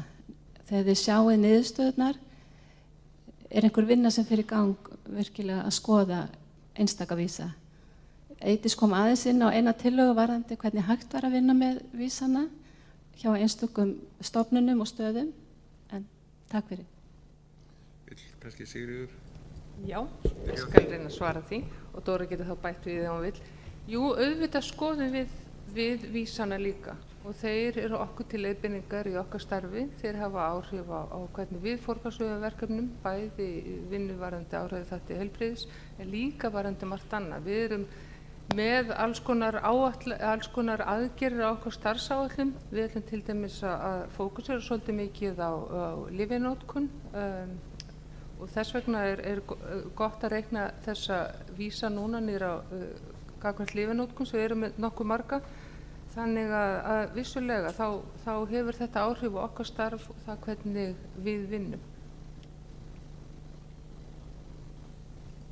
Kannski bara bæta við reiknum líka miklu fleiri vísa heldur en að lokum verða fyrir valinu. Það er kannski mikilvægt að hafa þetta í huga. Það er einhver ástæða fyrir því að þessir eru fyrir valinu núna.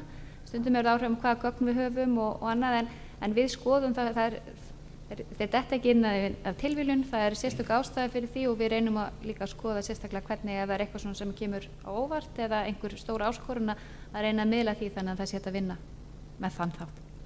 Og ég get bætt við líka að við erum stöðugt að skoða aðra hluti eins og tíðni aðgerða sem kemur fram hérna líka. Við erum líka að skoða þetta ýmsar tegundir aðgerðum bæði hvernig þetta er innanlands og í samanburði við önnur lönd og svo framvegis. Þannig að þetta hjálpar okkur gífurlega mikið þessi parametrar. Gjör svo vel. Já, Þorbjörg heiti ég, hérna starfsmaður Háskólans á Akureyri. Þetta var nú aðeins bara svona smá kommenti saman við kostnaðina því að það er alltaf verið að spara og það er alltaf verið að draga saman og það var lokað þarna móttökum í kreppunni. En hvað kostar það ef við gerum það ekki? Það þyrfti kannski að lyfta því svolítið meira fram. Þú veist, ef við drögum niður aðgerðið, ég meina það er til alls konar tölur um það hvað margir öryrkjar og að því að ég er náttúrulega horfi á verki, króníska verki en náttúrulega ýmislegt annað hjartasjúkdómar og hvað getum við spara mikið í örorku með því að setja hann aðgerðir og láta okkur hafa það þó það kosti. Það kostar að halda húsin okkar við en við gerum það samt vegna annars grotnar það niður. Og bara takk fyrir frábæra dag og til hamingju með þetta því frá landlæknisembættinu. En nú veit ekki hver getur svarað þessari spurningu, hvað kostar, en við vitum að það muni kosta ef við gerum ekkert og ég held ég geti alveg örugglega, ég meina svo að við höfum kannski verið svolítið, ég má segja svo að við höfum kannski svolítið svona kærulaus varðandi eða ef ég segi við sem þjóð þá kannski að í ýmsum málum sem við vitum að geta kostað offjár en það er einhverjir aðrir hvatar sem að keyra okkur áfram. Við getum bara tekið áfengismálin, sölu áfengis og framvegis, við getum tekið tóbaksmál, jafnvel rafrettur og annað slíkt. Við erum svolítið kærulaus á þessa og við erum kannski ekki alveg að hugsa málið alveg út í þaula. Hvað þetta varðar? Það við hendum peningunum hér en við kannski heldum að við séum að spara þá einhvers staðar annars staðar. Dóra, viltu bæta við? Kannski bara svona hagfræðilegar úttektir á þessum kostnaði við ýmsa þetta. Við höfum nýlega látið gera varðandi tóbaksnotkun Íslendinga og við höfum bara sjáum að þetta er gríðarlega mikilvægt. Hagfræðistofnun Háskólans vann þetta fyrir okkur og við erum að bíða eftir að fá leyfi til að gera svona fyrir áfengisnotkun og fyrir sykurneyslu til dæmis og við getum haldið áfram. Ég held að þetta sé bara gríðarlega mikilvægt að gera að við vinnum svona og hugsunum það að því við vitum líka að það er alltaf erfiðara með langtímamarkmiðin og vitum það í pólitíkinu og við þekkjum þetta allt saman en það þarf að huga að þessu og þannig að við séum ekki alltaf að já, nákvæmlega og enda, já, krónur fyrir auranum sko, þannig að við þurfum að passa okkur þannig. Það er alltaf erfitt að fá fjármagn í heilsueflingu og forvarnastarf þegar í samanborið akút starfsemi og við vitum að það sparar miklu meira. Takk fyrir það, gjör svo vel. Takk fyrir. Ég heiti Unu Pétursdóttir og er formaður félags sjúkraþjálfara. Ég vil biðja því að þakka fyrir þessa góðu kynningu. Þetta er gríðarlega mikilvægt verkfæri að fá þessa lýðheilsuvísa inn í heilbrigðiskerfið og í rauninni bara samfélagið allt. Forvarnir, heilsuefling er eitthvað sem sjúkraþjálfarar hafa talað í áratugi og sem betur fyrir eru núna margar heilbrigðisstéttir farnar að leggjast á árarnar með okkur með mikilvægi fyrsta og annarstegs forvarnir en ekki bara að grípa inn í þegar barnið er dottið ofan í brunninn. En það sem ég langaði til að vekja athygli hérna á er varðandi börnin og það kom hérna fram lýðheilsuvísir skipulagða hreyfingu barna. Við sjúkraþjálfarar höfum býsna oft rætt það að jú, við erum öll afskaplega hlynnt því að börn séu í skipulögðu íþróttastarfi en íþróttastarf hefur upp til hópa lagt ofur áherslu að okkar mati á keppnisíþróttir og afreksíþróttir. Lýðheilsugildi íþróttastarfsemis hefur ekki verið hátt skrifuð enn sem komið en ég vona það og treysti að það sé að breytast. En mig langar líka svolítið að forvitnast það varðandi þessa lýðheilsuvísa hvort að það séu forsendur eða tækifæri til að mæla það hvað börn hreyfa sig utan skipulagðrar íþróttastarfsemi, hvað þau bara hreinlega fara mikið eða lítið út að leika sér eins og við gerum hérna í gamla daga, annars vegar það og hins vegar hvort að þetta tengist efnahag foreldra og eitt af því sem svona kom okkur í hug hérna þegar það var talað að hér á Akureyri sæktu minna skipulagða íþróttastarfsemi heldur en á landsmeðaltal, hvort að það geti tengst efnahag hér. Takk fyrir.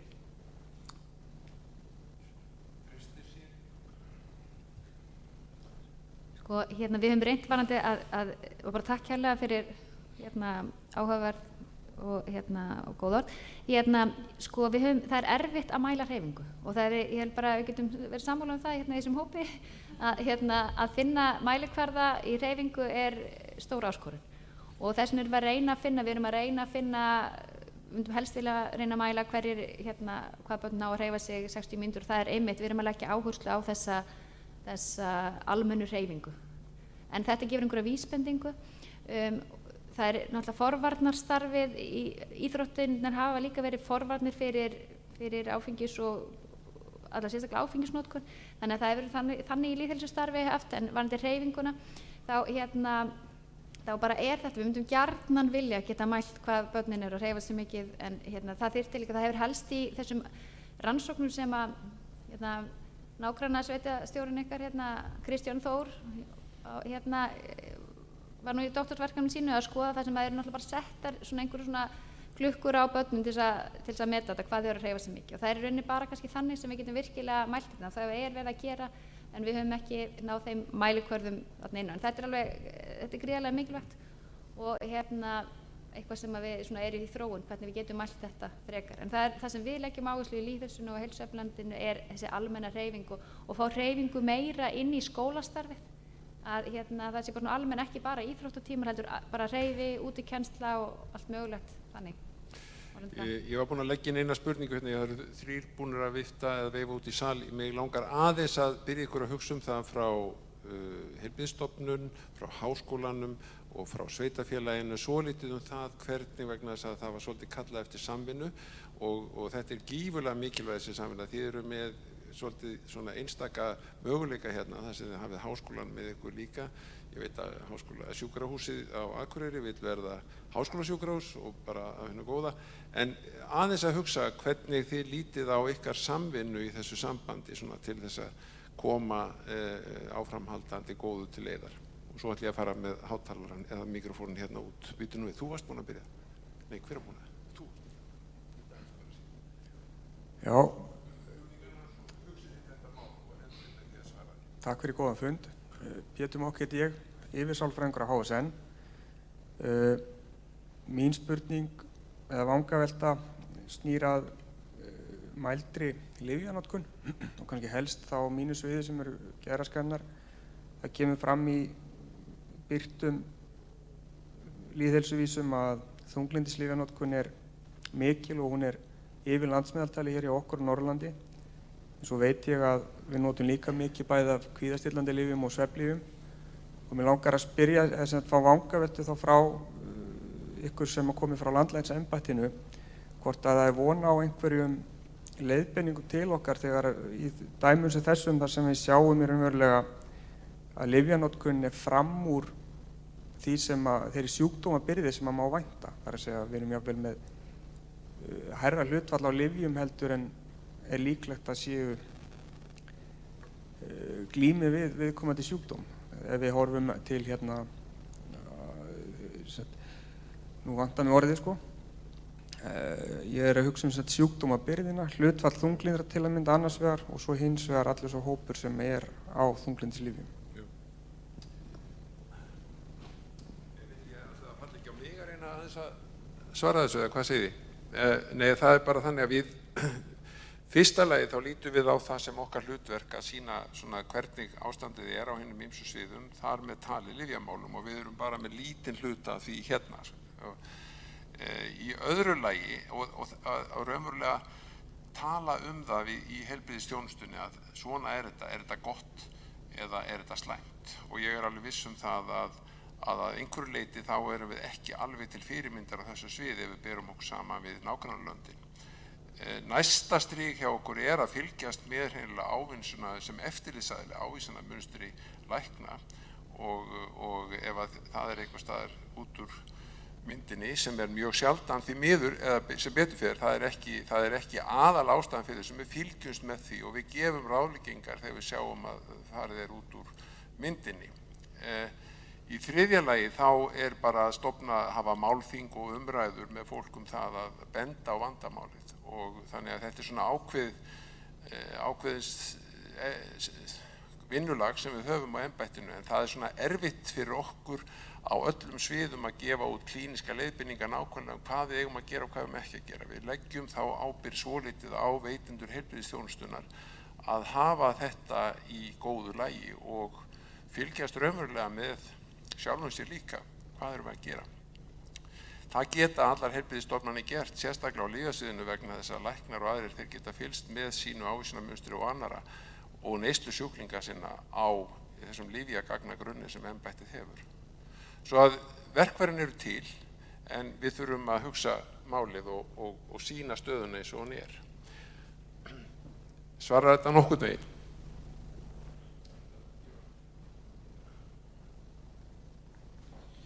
Já, komið sæli, þetta Eymundur og kemur okkur ófunni, gefur dæmistöð.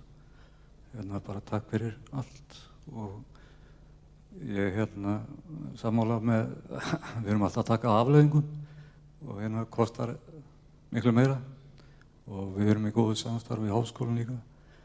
Ég var að pæla svona íþróttir, ég var í íþróttum, glímdi mikið kvíða á félagsvalni og mér finnst einhvern veginn að vera stór hún á stökkpalli þar sem við getum unnið með að íþróttafélögum að þau og þótt að sé búið að vakna til lífsins aðeins með andleg veikindi að við rífum þetta aðeins að hærri pall og fyrir börnin og ungmenn. Það er út af einhverju að hreyfa sig ekki og ég þekki alveg sjálfur að glíma við kvíða og félagsvalni og félagsvanlíðan og vera með hvað að segja, vilja deyja á hverjum degi og þetta, ég veit ekki en svona bæri líka að gafkvært eins og grófun og húnna líka að kannski fá meiri samstarf með notendum sem hafa gengið í gegnum erfiðleika. Ég held að það væri mjög gott, ég veit ekki hvort þetta sé leiðarvísir en bara takk fyrir. Eitthvað sem vil meira komment eða svara? Ekki það. Takk fyrir innleggið. Við tökum það til okkar, býtum nú við. Það voru einhverjum fleiri búin að veifa. Tíminn er að renna út. Ég ætla að gefa þeim tækifæri. Mjög stutt spurning, Nanna heiti ég. Varðandi hreyfiseðlunni sá þú Guðni varst að tala að það búið að taka þetta upp á heilbrigðisstofnunni á þessar hreyfiseðlum. Mér langar bara að vita hvort það hafi verið búið að gangi lengi og hvernig það gengi að fá heimilislæknana til þess að taka þátt í að skrifa út hreyfiseðla í staðinn fyrir þá þunglyndislyf eða blóðþrýstilæknandi lyf eða eitthvað svoleiðis.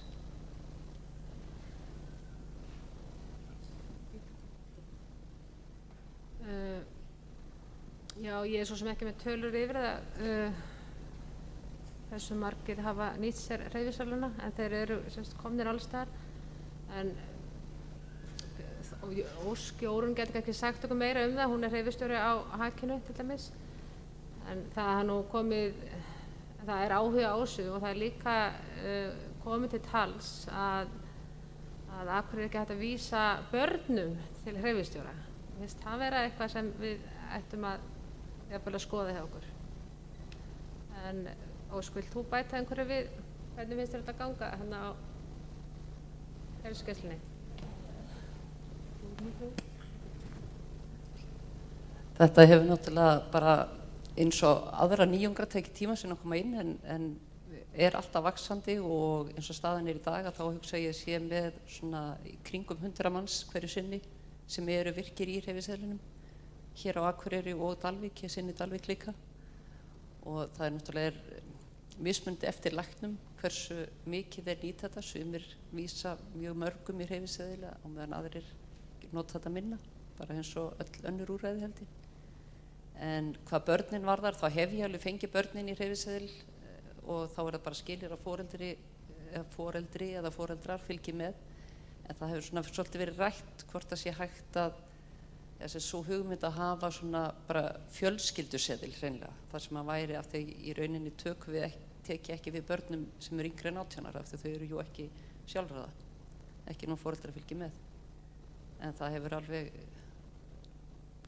ég hef tekið við einstaka tilfellum af börnum sem hefur verið vísað til mín. sérsta spurningin, svo fáið þið að svara þess hana. Bara svo. Já, takk. Það er þetta með íþróttir og hreyfingu og það stingur mig pínu þegar ég heyri ykkur tala forvarnargildi íþrótta, því eftir þess að ég best veit þá forvarnargildi, sko varðandi vímuefnanotkun, þá forvarnargildi íþrótta ekki meira heldur en annarar skipulegar tómstundastarfsemi. Þannig að það væri mjög gott og mér finnst nefnilega vegna þess að ég get sagt ykkur inn í pólitíkinni þá mjög flókið að ræða þessi mál sem íþróttastarf versus lýðheilsa. Og þannig ég myndi vilja bara biðja að það væri, sko þetta væri ekki ýtt undir þessar ranghugmyndir að íþróttastarf sé eitthvað betra forvarnastarf heldur en annað skipulega tómstundastarf. Svo maður langaði með ítreka spurningunum mína tengslin við að svefn tíma og það hvernig klukkan á þessu landi stilt. Hvort að landlæknisembættið hefur einhverja skoðanir á því. Takk. Já, Dóra, þú færð að svara því. Já, við höfum bara, það hefði, eins og þú veist, ákveðnir hópar barist fyrir þess, það farið þingsályktanir, reynt að fara með þingsályktanir tillögu í gegnum og við höfum birt okkar afstöðu til þess, við höfum stutt við það, þannig að og höfum bara, okkar hlutverk bara að byggja á rannsóknum og koma rannsóknum niðurstöðum, við erum ekki neitt persónulegt álit, þannig að rannsóknir sýna að þetta geti haft jákvæð áhrif, þannig að í svona lýðheilsu í tilgangi, en við höfum ekki beitt okkur eitthvað sérstaklega fyrir því. Ef ég á kannski bara farið aðeins yfir, það var já, varðandi, ég bara tek svolítið undir það með það, kannski ég búið að gera aðeins mikið úr þessu þarna og ég bara tek það með íþróttafélögin og maður veit líka að það íþróttaiðkun getur líka valdið vanlíðan og það einelti og ýmislegt annað sem getur komið upp og samanburður og þar leyfður að vera í A, B og C en það alveg bannað í skólanum og við skiptum ekki eftir getu þar og það margt sem við þurfum að skoða og hafa í huga og ég vil bara líka takka fyrir ábendingarnar það mikilvægt að hafa notendur með og við eigum aldrei að vera að fjalla einhver málefni án þess að við séum með þá sem að nota þjónustuna með, mjög mikilvæga punktur og þannig að mann svo líka bara að þakka fyrir, ég held að ég sé búin að tala nú.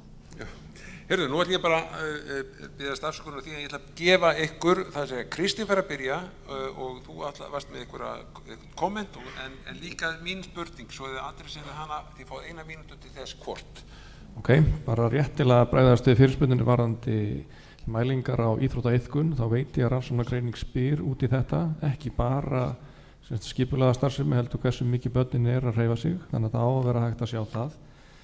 Nú varðandi það sem varðandi efnahag, þá hafa rannsóknir allavega fram til 2013-14 þegar ég skoðaði síðast bentu til þess að það dró úr íþróttaiðkun vegna slæmrar efnahagsstöðu heima fyrir, þannig að það voru allavega vísbendingar til þess. Nú Akureyrarbær, bara til að koma því kannski að að veita frístundastyrki í íþrótta- og tómstundastarf til að reyna að greiða niður og svona kannski til að bregðast við þessu og koma til móts við efnaminni fjölskyldur og styrkir það 20.000 krónur á ári. Nú, þú spurðir reyndar fyrst hvað vinnustaðir gætu gert og ég kom kannski ekki nógum kannski inn á það í mínu erindi hvað Akureyrarbær hefur gert sem vinnustaður en við það að verða heilsueflandi samfélag var náttúrulega komið á fót heilsuráði sérstöku sem hefur það verkefni að hvetja alla starfsmenn bæjarins til að taka þátt í verkefninu og þegar að kemur að þessum átökum hjólaði vinnuna Íslanda á Eiði og svo hreyfum við ykkur með því að þá fáum við reglulega hvatningar að taka þátt. Nú Akureyrarbær sjálfur stendur fyrir 3 vikna átaksverkefni í maí ár hvert sem heitir Akureyri á Eiði. Það sem eru fengnin til liðs við okkur allir þeir sem að standa fyrir einhvers konar hreyfingu og þar bæjarbúum búið upp á kynningar og annað slíkt og frítt í sundi einhverja daga. Og svo þá spurningi þín varðandi samstarf, að þá náttúrulega líkur það alveg ljóst fyrir mínum huga að það mun bara verða vinnu góða. Við getum átt og nýtt okkur þá þekkingu sem að liggur í fræðarsamfélaginu og eins á heilbrigðisstofnunum, þannig að við munum örugglega að nýta okkur það til góðra verka. Eydís. Já, háskólinn ekki alveg orðinn miðaldra, hann 30 ára í ár og það var málþing daginn sem bar yfirskriftina Akureyri án háskóla og háskólinn var stofnaður 1987 og mér skilst að það hafi verið svona lok efnahagskreppu hérna á Akureyri sem var hérna 10 ára skeið frá 1980 til 1990 en háskólinn sem sagt hafiði mikið að segja í að vinna á þeirri kreppu og hérna þannig að háskólinn hefur töluvert hlutverk hérna í bænum. Það sögðu allir sem töluðu á þessu málþingi að það skipti mjög miklu máli varðandi atvinnulíf á Norðurlandi að háskólinn væri til. Núna er sem sagt eitthvað til sem heitir Heilbrigðisstofnun Háskólans á Akureyri sem er með skriflegan samning við sjúkrahúsið á Akureyri en það náttúrulega þá frekar kannski þröngur rannsóknarfókus að vera þar erum við kannski að horfa meiri svona típiskar rannsóknir varðandi heilbrigði. Það sem að væri mjög gott að gera, það væri eitthvað formlegt samstarf á milli Heilbrigðisstofnunar Norðurlands og Akureyrarbæjar og einhverju sveitafélaga varðandi lýðheilsu rannsóknir. Af því að fókusin eins og með sjúkrahúsinu á Akureyri það svona aðeins annar fókus heldur en þau ert með fókus varðandi heilsugæslu og lýðheilsuvísindi. Þannig að ég held að, og ég kem nú að því að af hverju við erum, að ég sagði að við erum 30 ára, ég meina það er bara að verða fjölbreyttara rannsóknarstarf í skólan og núna erum við með umsókn hjá menntamálaráðuneytinu sem búið að fara í gegnum alls konar gæða erlenda og alþjóðlegar sem sagt síur þar sem við erum að sækja að vera með doktorsnám við Háskólann á Akureyri og þá verður skýrari rannsóknarfókusinn við skólan. Við erum núna að fara í samstarf hérna öll sviðin við háskólann, bæði heilbrigðisvísindasvið, hug- og félagsvísindasvið og viðskipta- og raunvísindasvið þar sem við ætlum að það er eiginlega allir akademíski starfsmenn verða að tilheyra rannsóknarhópum af því við erum að reyna að efla það að allir akademíski starfsmenn stundir rannsóknir. Þetta nú verið svona ákveðið vandamál í Íslandi að það eru til akademíski starfsmenn sem stunda ekki rannsóknir sem er ekki gott. Þannig að ég lít svo á að eftir að hafa hlusta hér að við hljótum að stofna einhvern rannsóknarhóp varðandi lýðheilsuvísindi og eiga samstarf við ykkur varðandi það verkefni. Og mér finnst bara samstarfið til góðs og það er bara að halda svona fund, það bara opnar augum manns og þegar maður sér verkefni hvernig þau liggja fyrir og maður fer þá í þá átt og ég held að það þurfi að hafa önnur svið háskólans líka með. Ég er að meina hug og fél er með kennaramenntunina og kennarar koma að unga fólkinu mjög klárlega og það er líka sálfræðimenntun þannig að ég held að allur háskólinn liggi þarna undir varðandi rannsóknir og lýðheilsuvísindi. Guðný, þú fær loka orðið. Já, ég sammála Eydísi að það væri held ég mjög ráðlegt að stofna svona faglega nefnd eða það sem eru fulltrúar frá hverju stofnun og þetta var einmitt þegar ég var að skoða lýðheilsuvísinu núna þegar ég var að undirbúa fyrirlestur, það var einmitt að hugsa, það eru þessi vandamál, er það okkar eða Akureyrarbæjar eða hverjar er að vinna úr því og ég var ekki svona alveg viss hvað Akureyrarbær væri að gera. Ég vissi að hér væri heilsueflandi samfélagi en ég vissi svo sem ekkert allar aðgerðina sem væri og mér fannst bara vanta þetta samtal og þá líka eins við háskólann þannig að ég tek bara undir það að við setjumst niður og ræðum saman og spáum í það hvað getum við gert. Erum við að vinna í sömu hlutunum og hvar eru stertifletir? Takk. Ok, gaman að heyra þetta vegna þess að þið eru mikilvægustu spilararnir á þessu sviði og gott að vita til þess að þið munið efla ykkar samstarf. Heyrðu gott fólk, ég biðst velvirðingar á því að við höfum farið fram yfir tíman en ég vissi það að þessi dagskrá, það er erfitt að koma þessum umræðum því að við verið mjög áhugasam og tekið þátt og spurt og svo framvegis mjög gaman að heyra það, ykkar skoðanir og ég vil bara enda með því að þakka ykkur fyrir að koma hingað. Ég vil náttúrulega og þakka ykkur sérstaklega sem hafa verið með erindi hérna og verið tekið þátt í pallborðinu og mínu fólki sem er búin að undirbúa þennan fund á mjög fínan hátt og allt hefur gengið eins og í sögu, ef svo má segja. Svo takk kærlega fyrir þetta og við bara höldum ótrauð áfram. Takk.